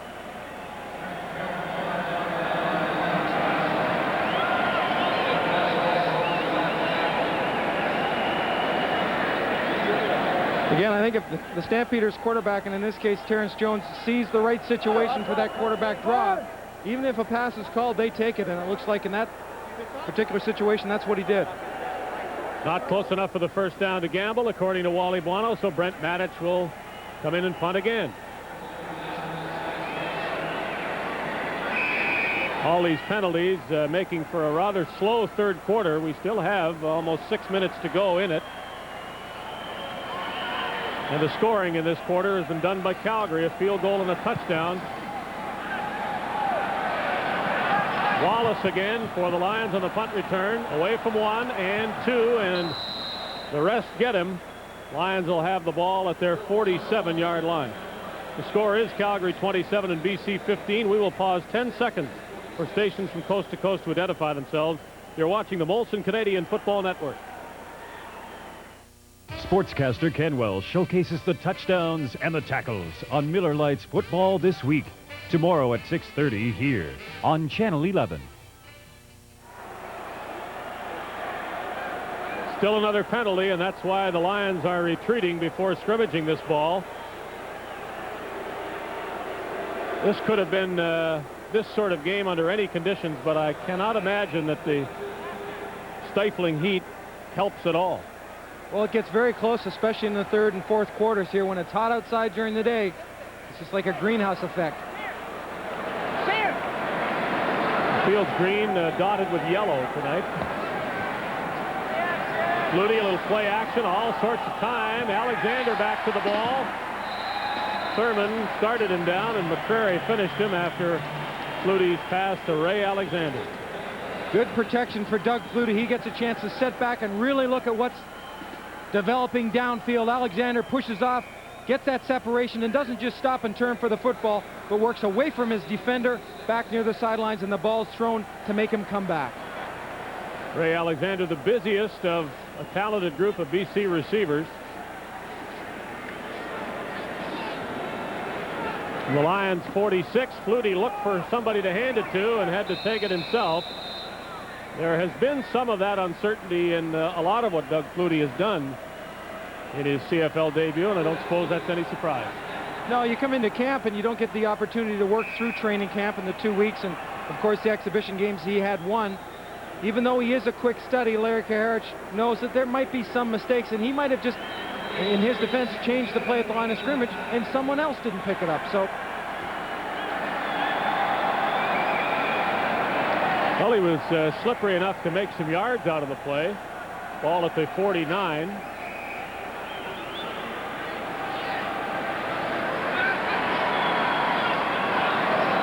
Flutie under a rush, got away from it. Boy, he sure can do this well. Doug Flutie down the sidelines and avoids the hit out at the 29 of the Stampeders.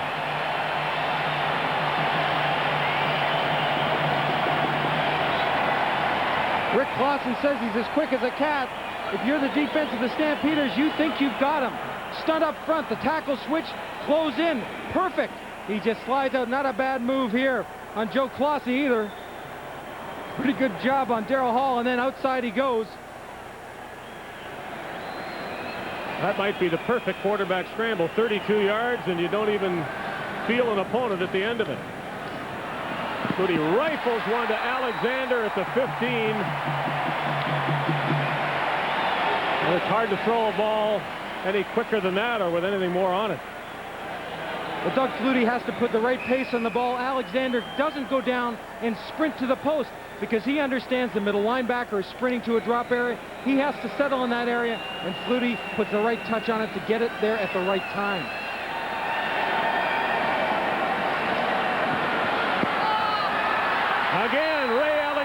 touchdown.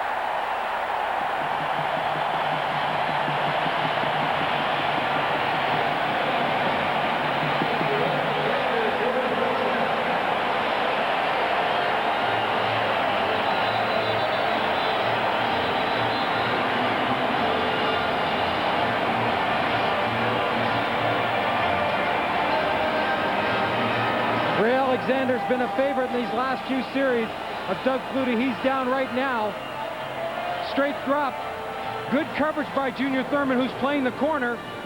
But when the ball's feathered out just in front of the receiver, that's a perfect throw. Pretty good coverage, and Alexander walks the tightrope along the goal line and gets it in.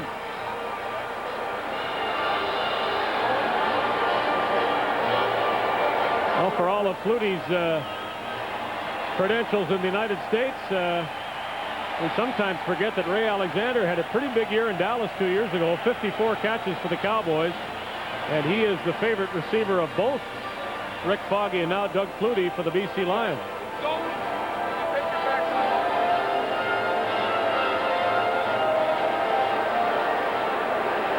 But both coaches tonight let their quarterbacks call their own plays.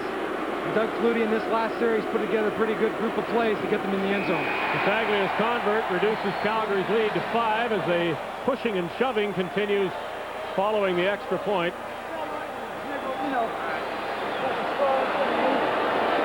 Watch how Flutie moves just so subtly in the pocket. A little bit of slide to the left so he can get in position. Maybe get someone out of his way so he can see where to throw the ball.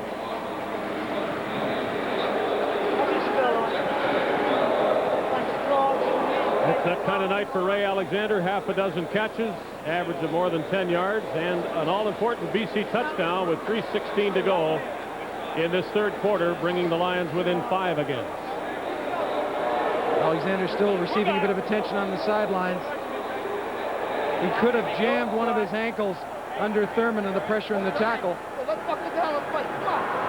Get underneath, Bob. You might find out in the fourth quarter of this game just which team did the better conditioning job at training camp and through the preseason, because stamina has a lot to do with what will take place in this kind of heat, in this kind of game, and with both teams down in numbers. Well, Wally Bono told us that he backed off a little bit on the hitting in training camp, but ran his players more, and he felt he had some thoroughbreds and they were all in good shape to try to combat the heat he knew he would be in tonight. Hopkins on the kick return, and Ron Hopkins will go down as he approaches the 45-yard line.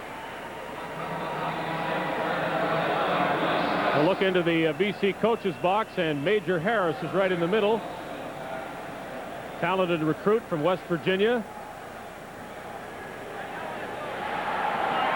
At the time he signed here, he might have been expecting to start this game, or certainly to be in uniform, but such is not the case. Not now, anyway. Not yet for Major Harris. Jones out in the flat. Alan Pitts has had real trouble holding on to the football in his first CFL game. And they will call that a lateral pass, fumble, and recovery, so it's a loss on the play, I think. Water.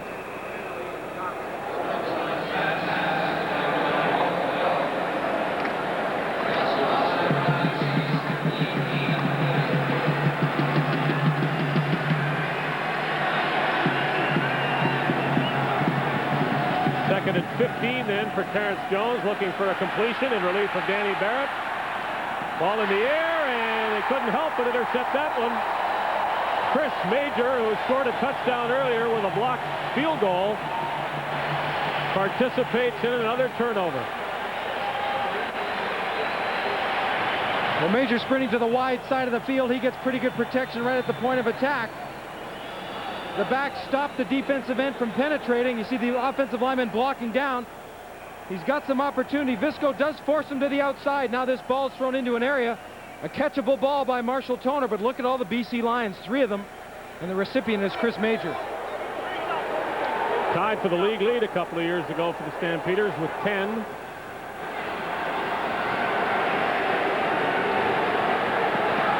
Flutie with a quick feet. And they'll serve him well again with a scramble out of bounds. Punches being thrown again away from the play. This game just isn't cooling down at all. Neither is the stadium, as we remind you again. Well, again, we see those subtle moves, the lateral moves by Doug Flutie that get him out of the way while he's in the pocket of a rushing defensive lineman, and then that quickness that gets him upfield. He makes a decision very quickly to go, and then he owes. For another first down to the 36 of the Stampeders. They rush 4. Flutie throws it deep. Willis back to the ball. Incomplete. He's complaining, but he won't do it for long. Well, Larry Willis had outside position on the corner, and I think Flutie would like to put about 3 yards on this. Hopkins tries to bump Willis, misses a little bit, and allows Willis and his speed to get outside, and if that ball's 3 more yards in the air, that's a catch. Hopkins turns around just at the right time, or the flag would have been appropriate. Second down from the 36. Willis trying to put his stamp on this game, as Ray Alexander has done on the other side. Here they come after Flutie. He throws it up. Carinci couldn't hold on.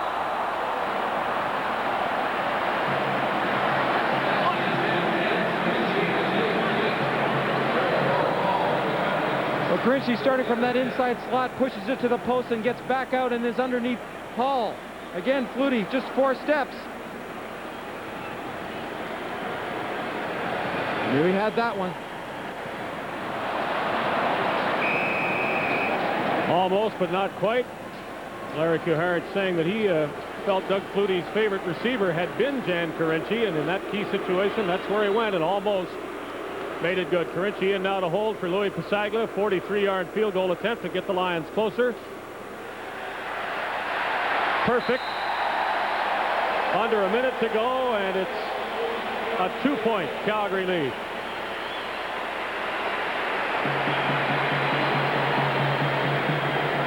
The first week of the CFL season will wrap up tomorrow here on the Canadian Football Network with Edmonton, Tracy Ham and company at Toronto, Matt Dunnigan directing the Argos against one of his former teams. The Argos promising to score all sorts of points. That's exactly what the Eskimos did last year, so there's the recipe for a great game. Well, I spent some time in Edmonton this week, and they are keyed up for it. Everyone's healthy. They got the Gizmo back. He was getting some good reps on the outside of the wide receiver, and of course he's always a threat returning kicks. Of course, the defense led by Danny Bass and Larry Ruck at the linebacker spot. Braswell. They're going to be tough. It should be a heck of a football game.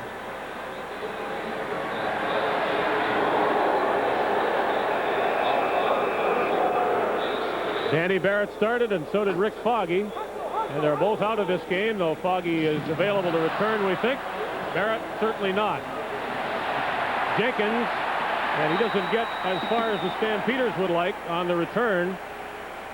Stopped inside the 35, and that means that the Stampeders lose yards by electing to take the kickoff. Have to straighten out the line of communications back there. They can't afford to bump into each other like a couple of center fielders in baseball. You've got to know who's going to get the ball, and the other one has to get in front and lead block. Lead away for the man. Otherwise, he's wasted out there. So far, Doug Flutie having the best of the relief pitchers battle. Terrence Jones is yet to get going for the Stampeders. He'll try now from the 32. Looks to Jenkins to help him out. He gets 3 to the 35. Alondra Johnson making sure of the tackle.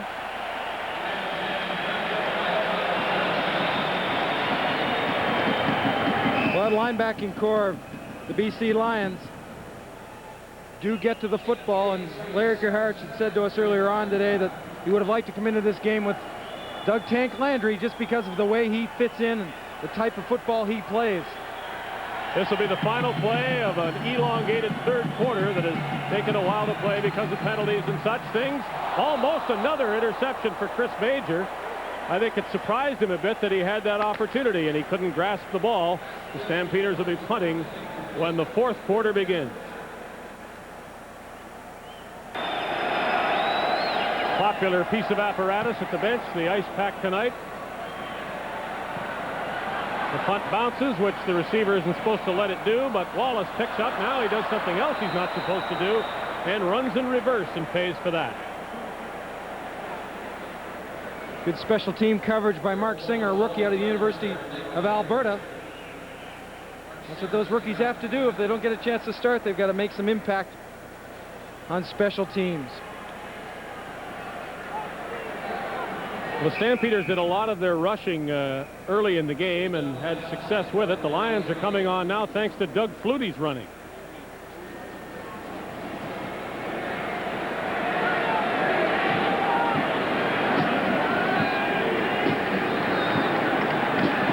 Martin for the Lions. Good running, Kennard Martin. First down in Calgary territory, led the ACC in rushing as a freshman at North Carolina.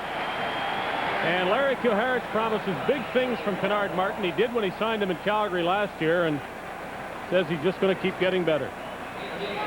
Delay action, they're pulling the guard from the right side. Martin gets the underneath handoff, and just as almost he's going to be tackled, he explodes, and Larry Kuharich describes him as kind of a wild runner. Arms are going all sorts of different ways, his legs, but it's productive. The middle of the BC line.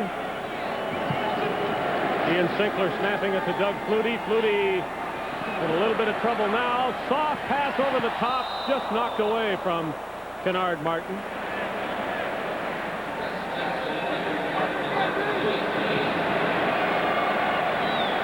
Maybe there's the best example of Flutie's ability to throw a certain pass in a certain situation. He wasn't about to be sending that with any great speed, and he almost tossed it right to Martin. Also his ability to go back and focus on one or two receivers, the number one or number two, and then change and go downfield and really change what could happen by picking out another receiver. Sidelines all open is Tolbert. He was by himself, and Ron Hopkins can only come over and put him down at the 30-yard line. Emmanuel Tolbert, first catch as a BC Lion. Doug Flutie going to your right. That's a long way to throw an out.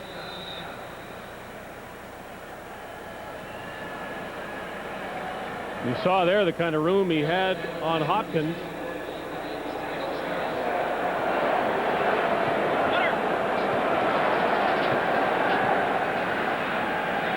Again, the difference in this game, well, it's not a difference until BC takes the lead, I guess, but Flutie's ability to move his Lions and Terrence Jones' inability to get yards for Calgary. See Real Alexander down again. He had ice on that knee when his defense was on the field. Now seems to be giving him more problems.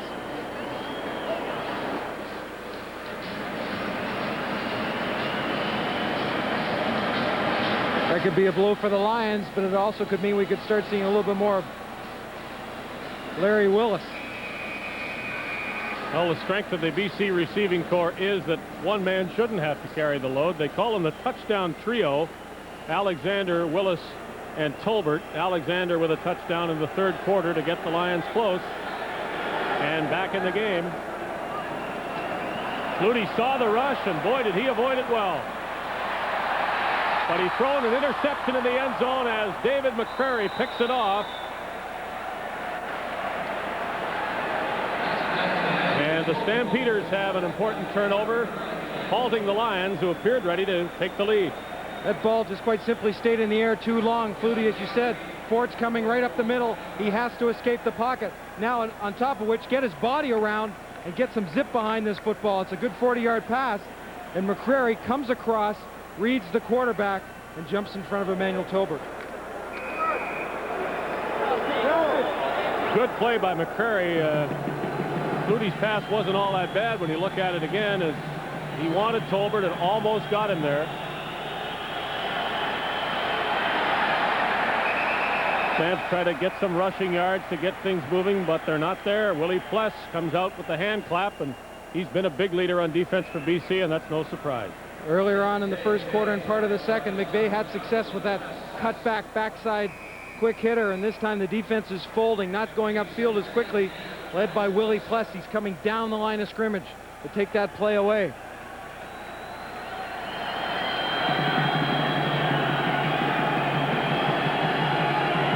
Terrence Jones looking to pass on second down for Eddie Brown, who limped out of the huddle. Jones will try to get it himself. Good cutback and run by Terrence Jones, and the big guy is all the way up to the 49-yard line, and that's a first down he and the Stampeders badly needed. Once he got out of the pocket, he looked quickly downfield, but I think decided that he could for sure get the first down instead of maybe flipping it downfield. I think right about here, it's tucking and going. Figures Flutie can do it, so can I. Come on, keep fast. Eddie Brown on the limp stays in the game. The Stampeders brought Brock Smith to the sidelines. They pitch it to Jenkins. T-Van Jenkins is at midfield and maybe a yard inside BC territory with a gain of 7. You mentioned earlier that Jenkins was up in Anchorage, Alaska. What he had done is after he was cut by Kansas City about a year and a half ago, he went and joined his wife, who was stationed up there with the U.S. Air Force. And Ron Shivers, who's now player personnel for the Stampeders, gave him a call and lured him out of retirement. 2nd and 3. McVeigh won't get it. The Stampeders have an important decision to make. They're about a yard short on 3rd down.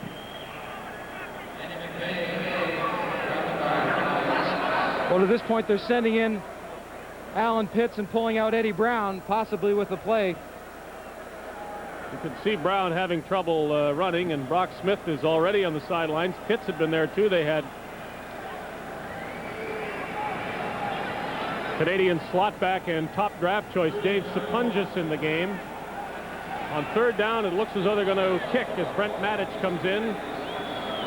2-point lead, all sorts of time left in the game. The Stampeders will take no chances. Yeah, but I think it was close. I think for that split second, Wally Bono said, yeah, what the heck, we can get it. We've been running the ball fairly effectively.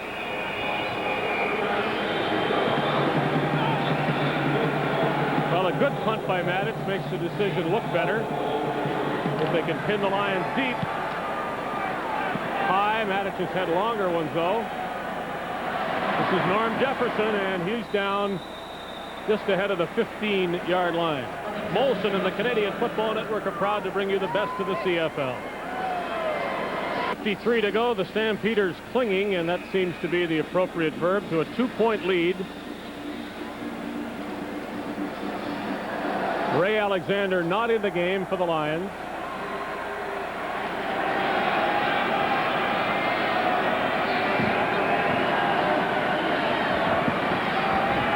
Flag down. Flutie sidearms one over the middle, incomplete, intended for Jan Carinci. It's a holding call against the Lions that drives them deeper.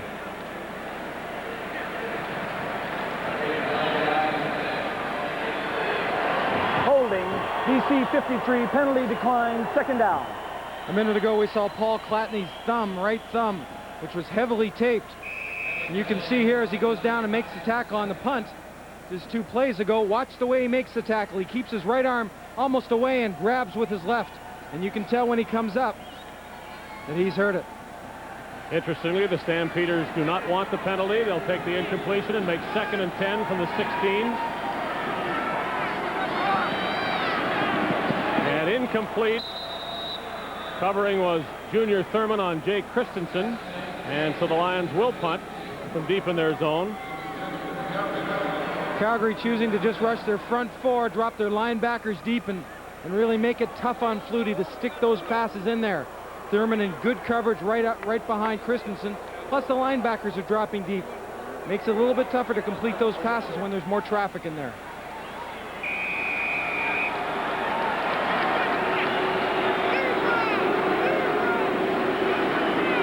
The fans asking for a big punt from Lou Pasaglia. He stands a yard in front of his goal line. Reaches low for the ball and gets a nice punt away. Over the shoulder, it's McCrary. Good punt, good coverage, and that takes the Lions out of some trouble, though the Stampeders still have what you would call good field position. For Calgary coach doing battle, and a battle it is with 9:45 to go in the 4th quarter. Stampeders with the ball at their 51.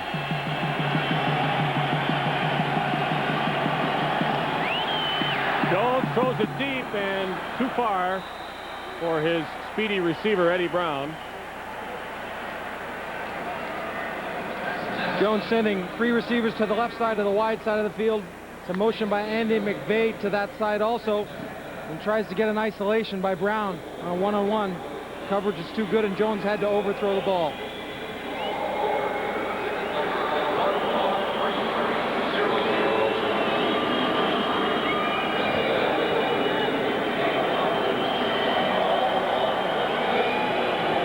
Second and 10 as Jones has a blitz in his face.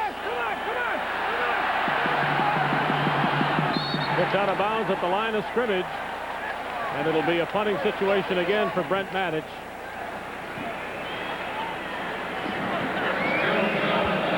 They say if you're going to blitz, you better have good coverage. And not only did Terrence Jones see the blitz and get away, but the coverage downfield by Chris Major and Ken Watson was excellent on the receivers, working towards where Terrence Jones was sprinting to.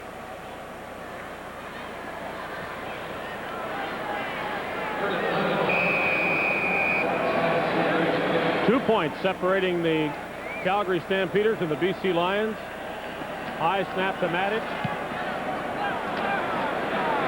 Punt is up there a while as Wallace brings it down, heads for the sidelines. They force him back inside, and Darrell Wallace has yet to show the punt return explosiveness that accentuated his play a year ago. Following the game, the Molson MVP will be chosen, and it's anybody's guess as to which team will provide that and who the player should be. Maybe in the next 9 minutes we'll determine it by something that happens in the next 9 minutes. Well, there are a couple of candidates right now, but the game is far too close to let it go one way or the other. So I'll hold my ballot for a while. Flutie and the Lions at their 27-yard line.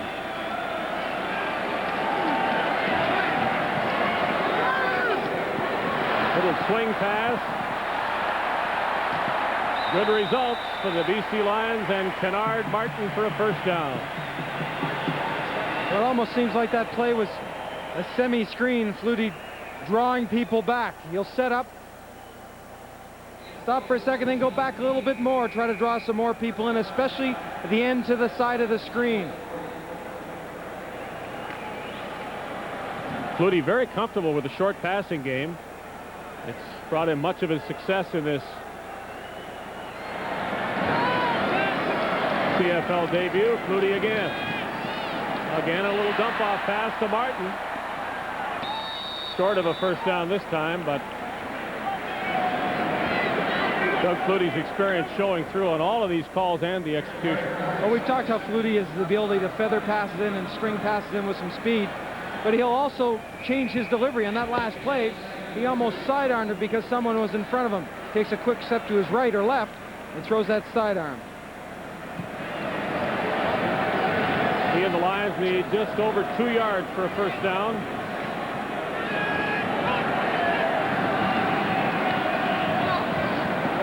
Flutie with the confidence to throw for it on 2nd and 2 to Carinci, and he moves the yardsticks again, close to midfield. Nothing but a timing pattern getting Carinci out to the flat, and again ahead of that first down marker. But as you said, David, it certainly seems like he's more comfortable with a couple steps back and firing the ball, making the quick reads on what the defensive movement is giving him. Those sweaters are a good idea for another night. And it's a good idea they took the sleeves out of them, maybe just before game time. Again, Flutie to Martin. This time Finley's covering him and restricts the gain, though Kennard Martin, Darrell Wallace this time dives just past midfield. Well, Matt Finley, who's really come along as a linebacker over the last couple of years, came into training camp this year and really got the opportunity to take charge. He was given the opportunity to call signals to defenses, and he read that awfully well. A yard inside Calgary territory at the 54, the first down marker. Just past the 47. Flutie will run. A little bit short, but not very much. It's a long field goal, perhaps too long for Passaglia. Larry Kuharit's known as a gambler, and this is not a big gamble, although as they put the ball down, it's a good yard to go. I never questioned for a minute that he wasn't going to go for it. Well, the question now is what the call will be.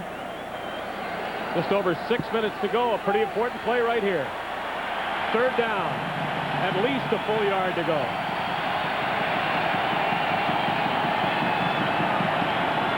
A pass and a catch.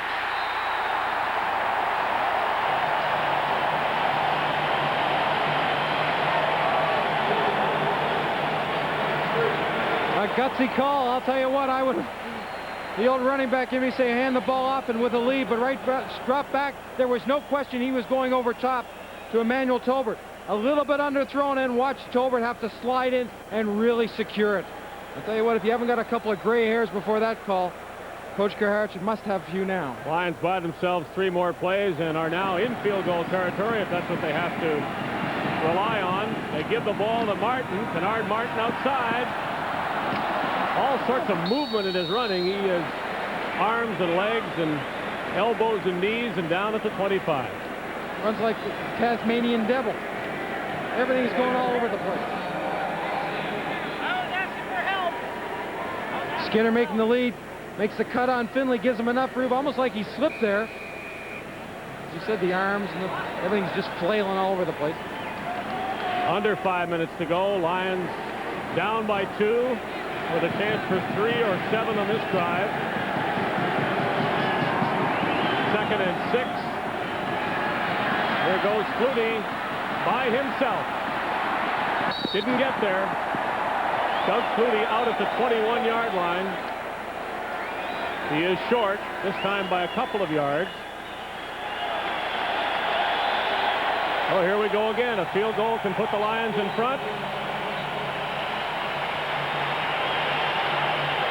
4.5 minutes left. And a field goal it will be. Hard to argue with this.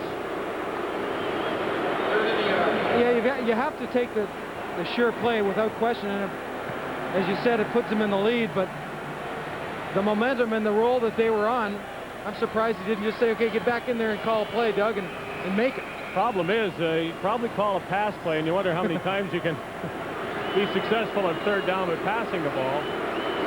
Carinci holds for Pasaglia, 28 yards out. Ball is spotted, kicked, and it is up and good. And the Lions lead by 1 point with 4:16 remaining.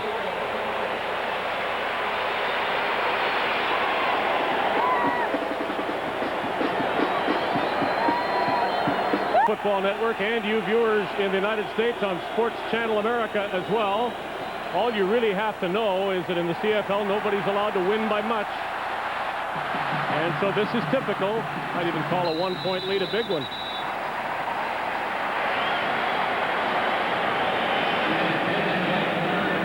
We knew Doug Flutie had the ability to pick apart defenses. The book on him was he was cool and he executes offenses very well. And now it's time for Terrence Jones to come back and do exactly the same thing. Take quite simply what the defense gives you. He's got plenty of time. You don't have to force anything. And we'll see if that confidence has grown from last year. And he does not have to manufacture a touchdown, but he does have to move the ball, and that'll do it. Alan Pitts, who'd been fumbling the ball all night long, now may score a touchdown. Good saving tackle at the end of the play on Alan Pitts, who was described by Wally Buono as a David Williams clone, and Norm Jefferson got in his way, or Pitts was going to score. And it's the first time he's held the ball and may have been the biggest play of the game. Well, Pitts has been out of football for 2 years. And this little shake right here, then back inside. Changed the ball in 2 hands right there. I think he'd want to tuck it away, but he turned it into a great play. Stampeders to Andy McVeigh. And he fights for yardage down about the 22 as we are approaching the 3-minute warning, and the Stampeders fully realize that a field goal can put them back in front. Time called for an injury or a cramp to Rick Klassen. He's holding the right arm. And we'll take this break with the Lions leading by 1 and the Stampeders. All sorts of things to talk about. Doug Flutie very much in the game. Mark Gastineau isn't, nor is Danny Barrett. Turnovers have been important. 2nd and 6, biggest play of the game for Terrence Jones. No room inside, all sorts of room. Outside, Jones to the 5 and down to the 2-yard line. And maybe better he didn't score there. Eat up some more time on the clock with one or more plays as the Stampeders try to score and leave as little time as possible for the Lions to come back. Well, we saw Danny Barrett made a great run earlier on. Terrence Jones almost does the same thing. He wants to take this quarterback draw up, but he has to kick it outside because the middle's nicely jammed. And then just he turns it on. The BC Lion defense has undergone some changes. Anthony Drawhorn, we know, has been ejected, but Rick Ryan is out because of a concussion. Robin Belanger, number 18, is in at safety. First and goal hasn't been easy for either team. The Stampeders had 3 tries earlier. The Lions didn't make it on 3. Stampeders will need at least 2 this time. Lions stripped the ball after the whistle. Norm Jefferson running with it. That took 17 seconds off the clock, down to 2.5 minutes left. The Lions have been tough down close before in this game. They've won that battle in the interior line and allowed their linebackers like Pless and Alondra Johnson to fill the holes.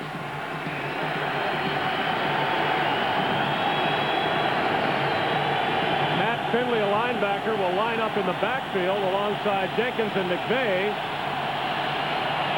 Touchdown Stampeders, they lead on the second down call, and it's Keevan Jenkins, an ex-BC Lion, who puts Calgary in front, and there's no time for celebration, but just gasping for breath along both sides of the ball there, and Jenkins is having trouble after scoring.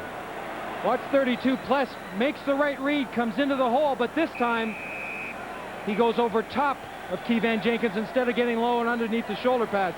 And Jenkins won that battle and came up a little shaken. Under the normal circumstances, this has been a physical game, but you tack on the heat. It's been a tough one. McLaughlin for another Calgary point. He makes it. The Stampeders were down by 1. Now they lead by 6, and of course that leaves room for the Lions to come down and score and convert and win this game in the last 2 minutes and 14 seconds. You see Willie Pless set back a little bit from the line of scrimmage.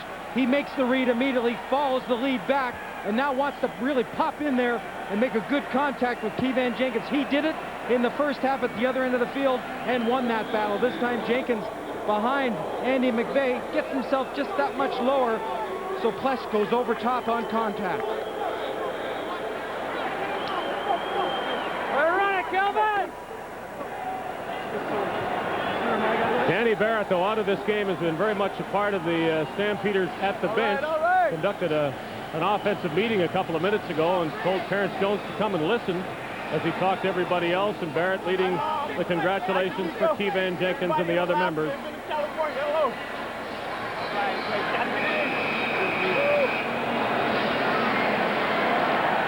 But a load of time yet to go as the Lions will try to come back and win it late. This is Martin down at the 38-yard line as Alan Pitts, who made a big play on the touchdown drive for Calgary, makes the tackle on Martin.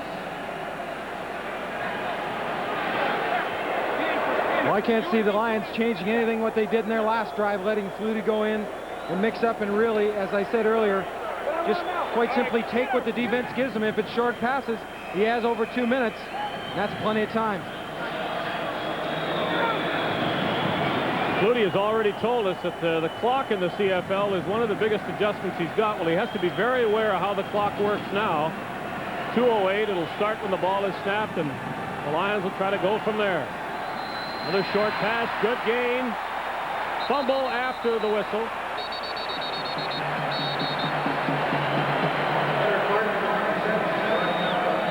Flutie to Martin, and that's Doug Flutie's favorite play lately. Well, just let the back. The responsibility is the linebacker, and the Calgary Stampeders backers are dropping off into their zone coverage. Just let the back catch a swing pass and take it upfield. Good for a first down as the clock now is under 2 minutes. Lions at their 52. Flutie, will he go deeper this time? Batted down at the line of scrimmage.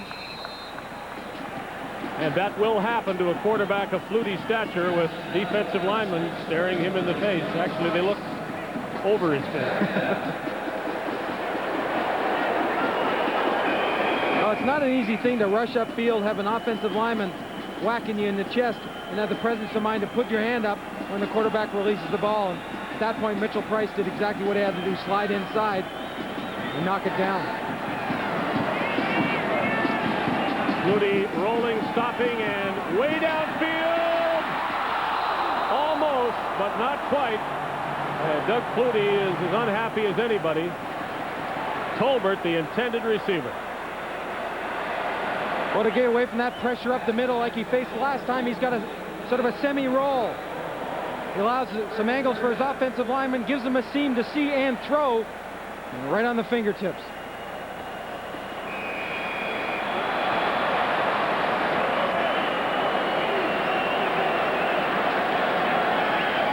Tries to get the curve in there.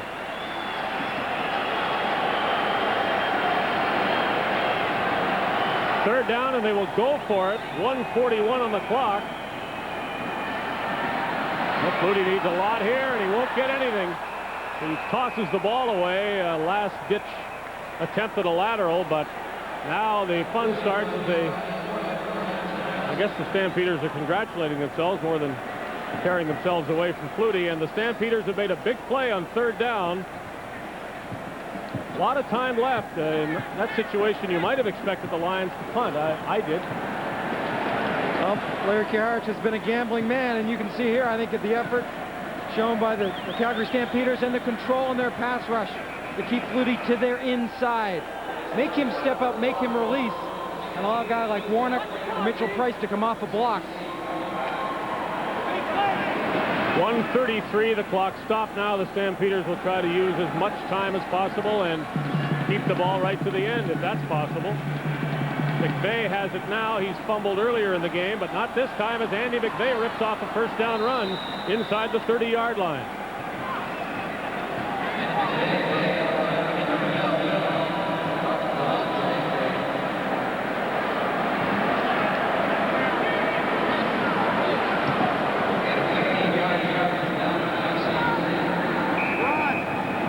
McVay earns a rest, or maybe he has to take one. He doesn't look too comfortable. Terrence Jones and the offense again as the clock moves. They'll keep the ball on the ground and force the Lions to call a timeout somewhere after one of these plays. Good play by Alondra Johnson, making sure the Stampeders don't repeat their first down run. 1:08 to go. And of course, Calgary can put it away if they can kick a field goal. Remembering earlier on in the game that the Lions blocked a field goal attempt by McLaughlin. And you can bet they'll be coming up the middle after this one. This is the timeout. It gives the Lions a chance to stop the clock and Terrence Jones a chance to find out what the second down play should be.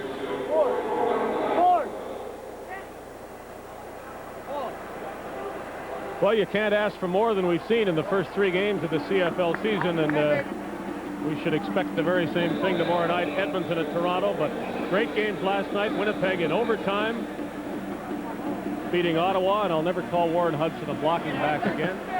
He ran, he caught, scored the winning touchdown, and a big play by the Saskatchewan fullback Milson Jones in another great game. Almost, I don't think we can ever say a repeat of the Grey Cup, but a last-minute 3-point win for Saskatchewan over Hamilton. Here's Calgary's second down play. Jones himself. No, he would not throw the ball. The Lions are trying to take it away from him. He's keeping it in the middle of the field, and here comes Calgary's attempt at a field goal that really would end any realistic hope of the Lions winning this game. Well, you know, you bring up a good point. When Jones went back up the field, whether it was a called quarterback draw, whether he just decided, he made sure. Looked like for a second he wanted to go cut out to the outside, but he stayed in the middle. It'll be a 32-yard attempt and just about dead center for Mark McLaughlin. Lions have blocked one. They must block this one, or at least hope it's wide. It is low at the start, and it is wide. Could there be overtime here? Well, the Lions have that as a possibility, down by 7 with 40 seconds remaining. And McLaughlin not very happy missing that. Well, kickers look forward to opportunities to win football games, or at least put it out of someone's reach. Because really, that's the opportunity for them to shine. But at the other side of the coin is, They have to be able to accept the pressure that goes with it.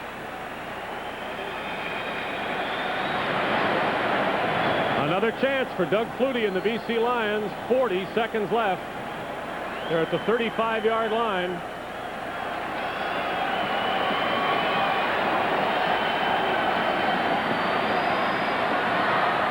About 3 fakes there and an incompletion after all, as Darrell Wallace was the intended receiver. Took 6 seconds. Norm Kwong, the general manager of the Calgary Stampeders, looking on rather calmly. And we might say Wally Buono is calm as coaches go as well, and he told us he hopes to be that as a head coach. Well, if he can maintain that, he'll have done something that a lot of coaches were not able to do. Doesn't stop him from yelling, though. Well, you can't take the player out of a coach. Second down, 10, Lions at their 35. Flutie with all sorts of time. This is Willis. And he's got it for a first down that keeps the hopes alive at the 53-yard line. 27 seconds left. Lions have to go without a huddle, though. Although they're going to get a break as the Stampeder is down and injured, and that will force time to be stopped. Greg Peterson is the injured Stampeder, I believe, in his 100th regular season CFL game. Willis simply from the outside coming across the middle. Flutie had to pump once. Just has to get that area. Making sure he's cradled the ball, gets up in the air. And there's Peterson. You saw him go down. He took a pretty good shot behind the play. Hopefully it's just having his wind knocked out. He'll be replaced quite probably by number 32, Darcy Kopp.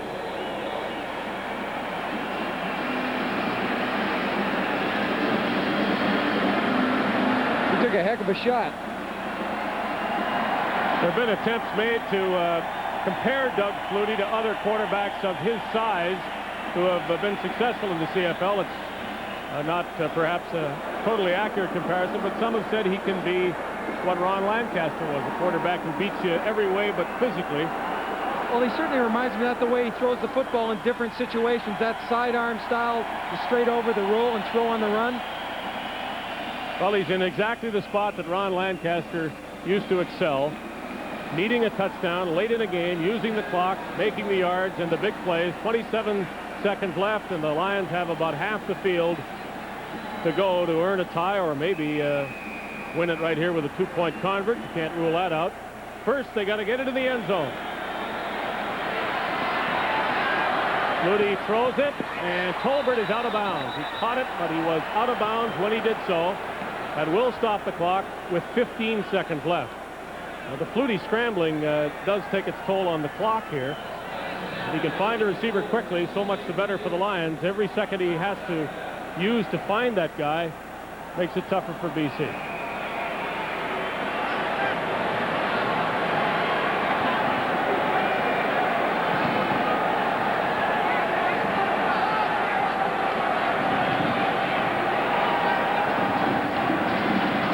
Four-man rush. Flutie will throw it. Willis again.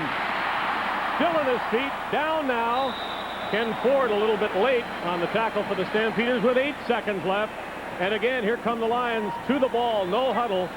As soon as play is whistled in, that clock will start with 8 seconds remaining. Same play as they had success with before behind the linebackers in front of the safety. And Willis gears down to make the catch. Stampeders have called timeout, wanting to be absolutely certain that they are set defensively, and I don't suppose the Lions mind that at all.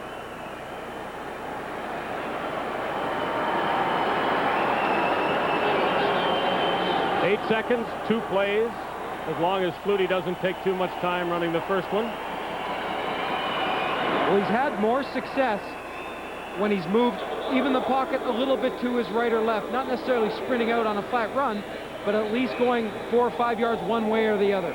Last season, I don't think there'd be much doubt as to what the Lions would have done. Matt Dunnigan would have thrown to David Williams and hoped for a completion or pass interference call. These are different Lions. We'll see if Flutie tries to get it all in one shot and throw it deep or go underneath and save some time for a second play. We seem quite specific in the huddle there, pointing people where they want them to go and to what side. Alexander one side, Willis the other. Here they go. Deep for Alexander. 2 receivers are there. Caught.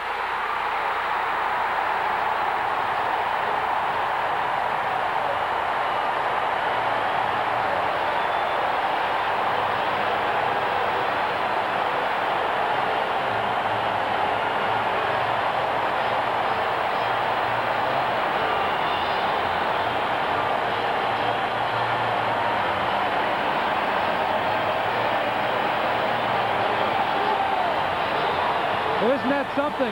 Straight back, 3 receivers to one side. Alexander is the wide out, and he comes underneath this ball. It almost seems like a couple of the defenders stumbled over Emmanuel Tolbert, which allowed Alexander just to come underneath a bit. Well, Tolbert was the pace car, and he crashed. Well, that left it wide open for Alexander, and I suppose the Stampeders might want to look at that and wonder about something illegal, but it's a touchdown, and with 1 second to go, a convert ties the game.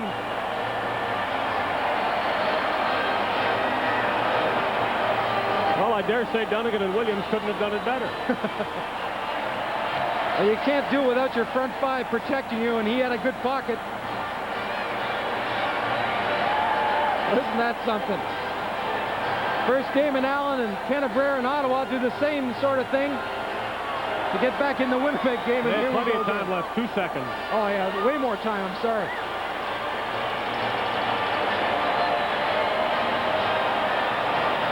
So, unless something happens on this kickoff, and that's what the Stampeders will try to make, a long return for a touchdown. We're going to see overtime for the second time in 3 games, second time in 2 nights. Well, we've seen Flutie jump up and down a number of times. I'm now convinced it's not because he's excited. He just can't see what's going on downfield after he throws it and wants to see what happens.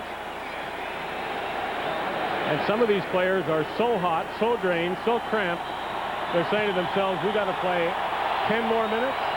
That's exactly what they'll have to do. Well, you can bet it's Calgary right now feeling we have to play 10 more minutes, and BC wants to. The kickoff goes out of bounds, and the 1 second remains on the clock.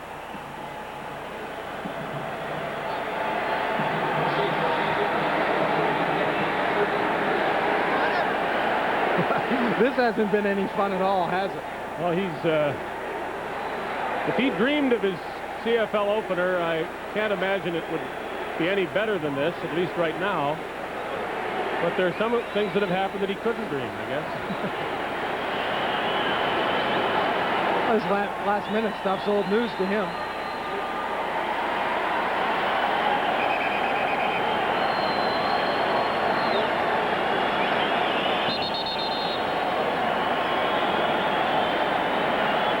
Well, back in Doug Flutie's hometown, Natick, Massachusetts, you know you've made it big because they've got a street named after what he just did, Flutie Pass. And this isn't a bad idea that the Stampeders have exercised. They will take the ball where it went out of bounds and give themselves one last play with 1 second to go.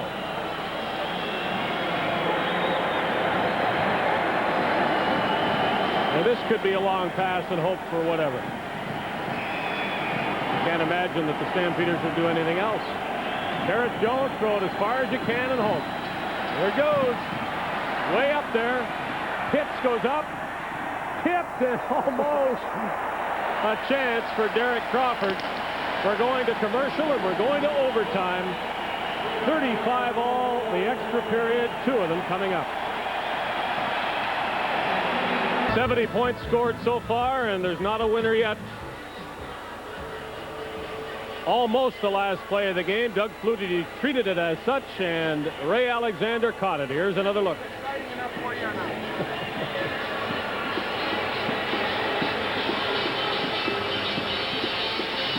They're around the ball. They just didn't come up with it as far as Stampeders go.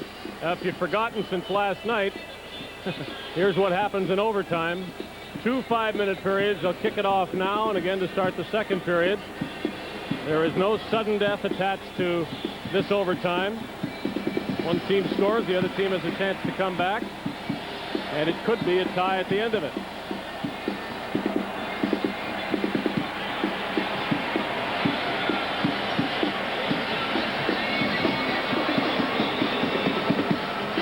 The Stampeders will get the ball first, and that usually means something. They have the first opportunity to break the tie at least. And the sweat continues on the brows of both coaches, all the players, and most of the fans.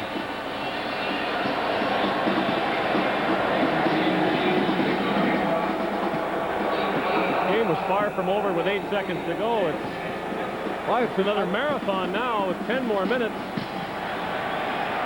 This is Ron Hopkins. Hopkins, a big return, and there aren't many, if any, better in the league at kick returns than Ron Hopkins to midfield. Well, it certainly gives Terrence Jones some room to work. Great return, great hustle by the kickoff return team. Everyone getting a shoulder on somebody and giving a guy like Hopkins, who all he needs is a seam, gets it back to midfield.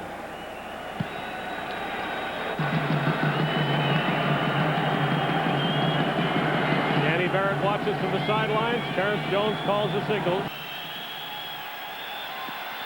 Jones looks over the top, and the ball is tipped once, twice, and away from the intended receiver, Marshall Toner. Trying to get some influence, some action to the left, then rolling back to the short side of the field.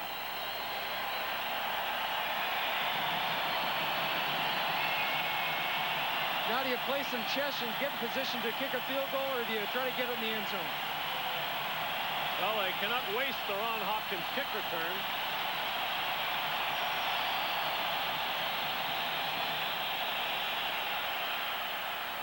That ball tipped again and away from the intended receiver, Derek Crawford, who wants to know why he was hit before the ball got there. The reason is somebody else got a hand on it. So third down, they will now ask Brent Maddich to punt the Lions deep. Well, now the Hopkins returns doesn't turn into a good offensive situation. It allows their defense, hopefully with a good punt here, to put the Lions back near their own goal line. They have only one man deep, and that's Darrell Wallace. Here they come looking for the punt block. Maddich got it nice and high, way up there. Wallace waiting inside his 10. Good job to string it out past the 15-yard line. Now the Lions have a chance to break the tie.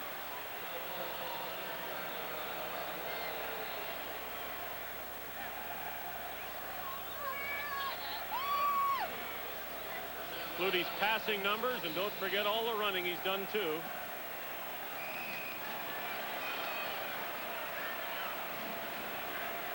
In overtime, first down, Lions from the 16.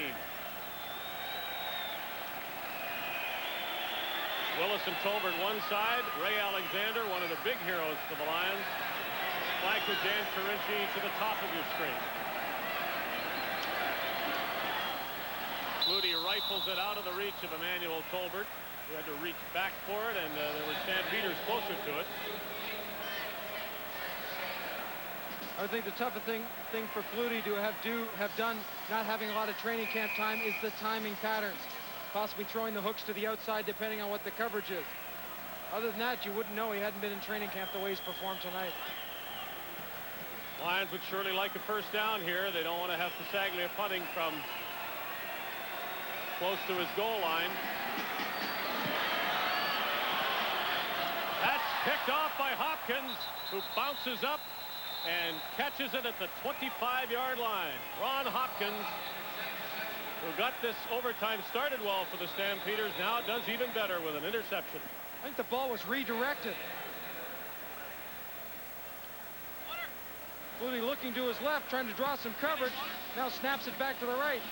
Moves in that little gap, and right there, it's tipped by Mitchell Price, who's come off his defensive line position and come across. And you see there, Alexander down holding his right knee, and he's still down. Heads up reaction by Ron Hopkins. Well, maybe the toughest part of this game for these teams is to realize after it's over, they got to play 17 more. And a lot of injuries and just plain fatigue on these players, and you don't get a whole lot of time before the next one. Well, I was going to say that don't worry about the 17 more, worry about number 2, and the Lions have to go to Edmonton and Commonwealth Stadium next week. First, it doesn't give the Eskimos much of a break either after tomorrow's contest in Toronto. No, the schedule, when you looked at it, favored BC with an extra day's rest, but this probably wipes that out. What's up, Ripley? Well, there's Alexander, who's done all he can do to keep the Lions in this game, but maybe that is all he'll be able to do.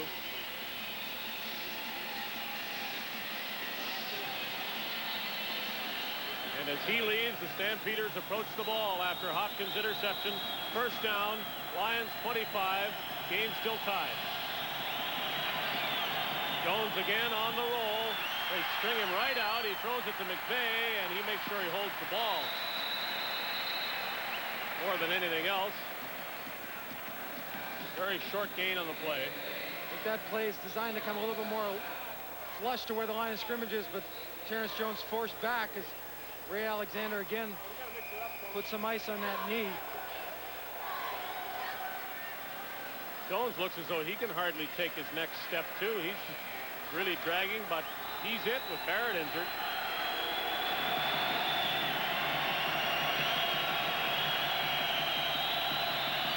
They must go to the 15. Jenkins with an initial hole. Big play by Willie Pless to keep him away from the first down.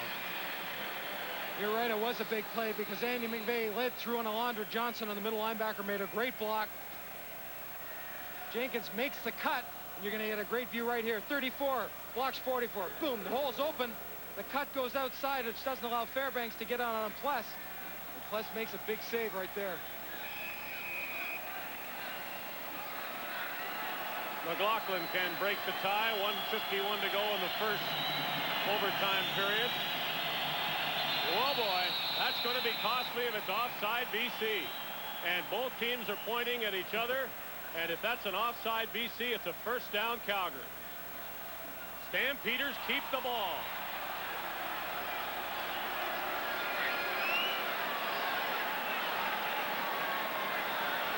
The shake of Larry Kuharich's head tells that story. Offside, BC, first down. Boy, for all else that has happened, one seemingly innocent early move on the line of scrimmage can be the story of this game, and it's Steve Wilburn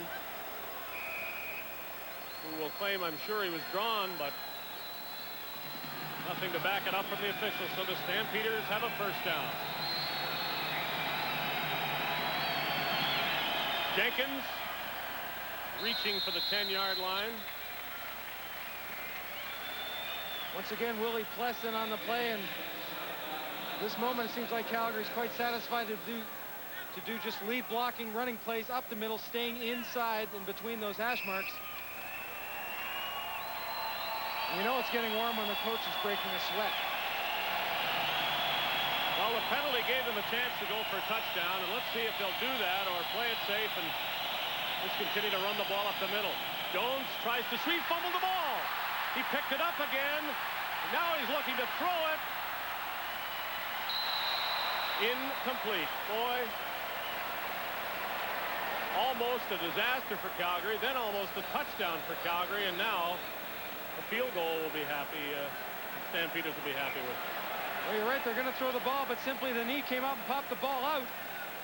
Now he has. You can't see it, but Garrett Crawford is in the back of the end zone. That's where Terrence Jones is trying to get the ball.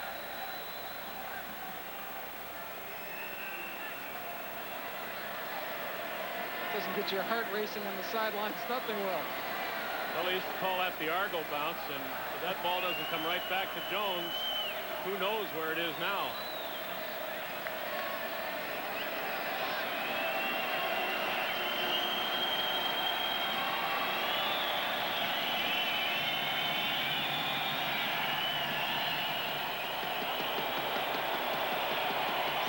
Seconds left. They'll have to kick it off once more for the second overtime period. And the Stampeders once again in field goal formation to try to break the tie. Toner, the holder.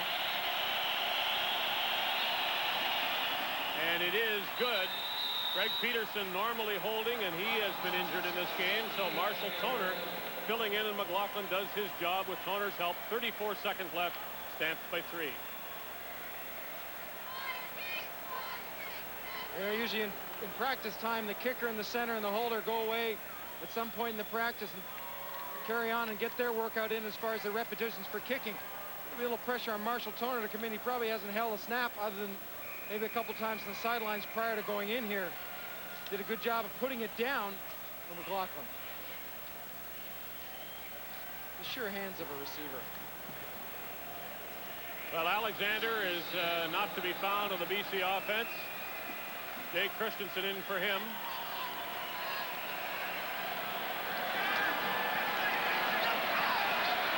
Flutie will run around.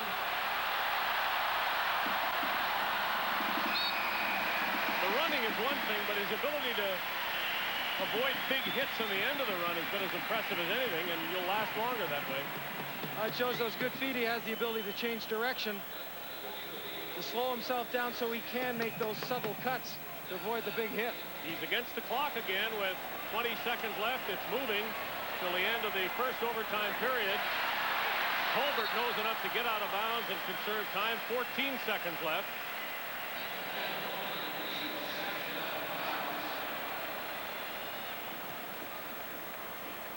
The Lions will get the ball back anyway, but they'll have to receive a kickoff to do it. They would like to try to score something in 14 seconds.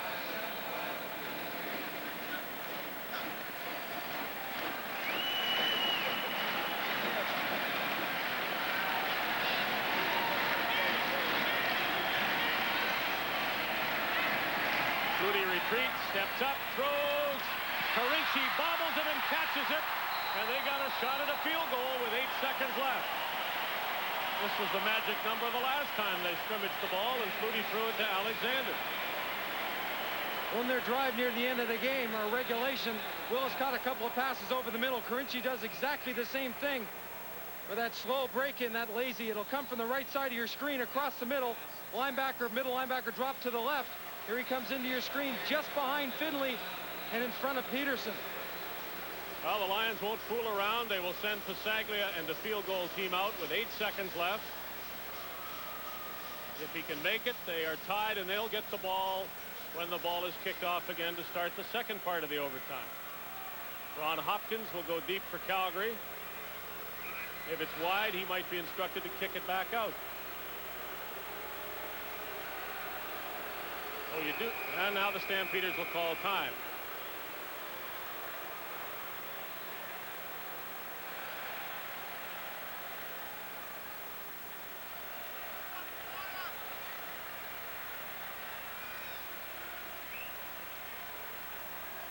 Well, Wally Buono would have remembered his first game as a CFL head coach, and Kuharich's first game in BC anyway, but it'll be hard to forget this one no matter how it ends up. Well, this is the type of game as a player you end up talking about, even though the season progresses. When a group of guys are sitting around, this type of game will always be the topic or creep into the conversation. Louis in good position, almost the middle of the field, 43 yards out. Hopkins back there for Calgary, and Pasaglia kicks it up, and good. With 5 seconds left, Stampeders can take the ball or a kickoff, knowing that 5 seconds later, they're going to have to kick the ball off to BC. Good solid kick by Pasaglia.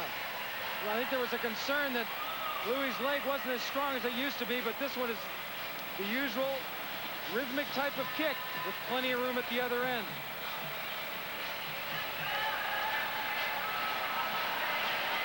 Not much doubt, is there? Well, any thoughts going into this game that he might have had that really didn't come to him until he got to the stadium, as he mentioned earlier in one of his statements, I'm sure are long gone. Now, if the game remains tied after the second overtime period, each team gets 5 field goal tries. Is that the way it works? Exactly. 30, 40, 50, and further back. One last try again. Terrence Jones winds up and throws it. 3 Calgary receivers there. Pitts in the air. Incomplete. No time left in the first overtime period. Shoot a gun off, line up, and kick again. Calgary. Kennard Martin, just as Hopkins did to start the first overtime. Martin, a good return. Field position for the Lions.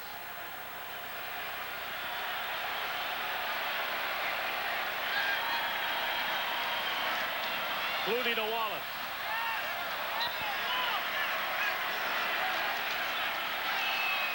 Flutie well protected. Too high for Larry Willis, who went up simultaneously.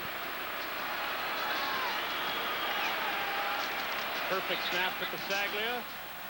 Darn near a perfect punt. And it is fumbled, picked up, and out comes McCrary, but not very far to the... Jones needs a big play, tosses it off. Good catch by Jenkins, and nice run up the sidelines. Oh, they say Terrence Jones to get the Stampeders moving. McVeigh, and watch out. That's football, I guess, but very important now on this second down play. Jones, and is the catch made?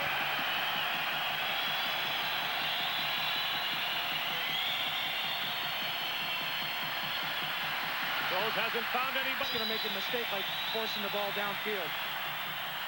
Outside, ball is juggled, and the catch. Stampeders from their 52. Jones fires too high. It is second down, Calgary. They can't kick anything from here, I don't think, so they need yards. And they get them. Alan Pitts still running. Pitts is still running. And going earlier, the new receiver showing well. McVeigh is still try to kick to win the game. The one play is McVeigh, and he goes. McLaughlin's kick is up. It is no good. And here comes Pasaglia trying to run it. Now he kicks it. Fumbled ball. It's going to be a tie.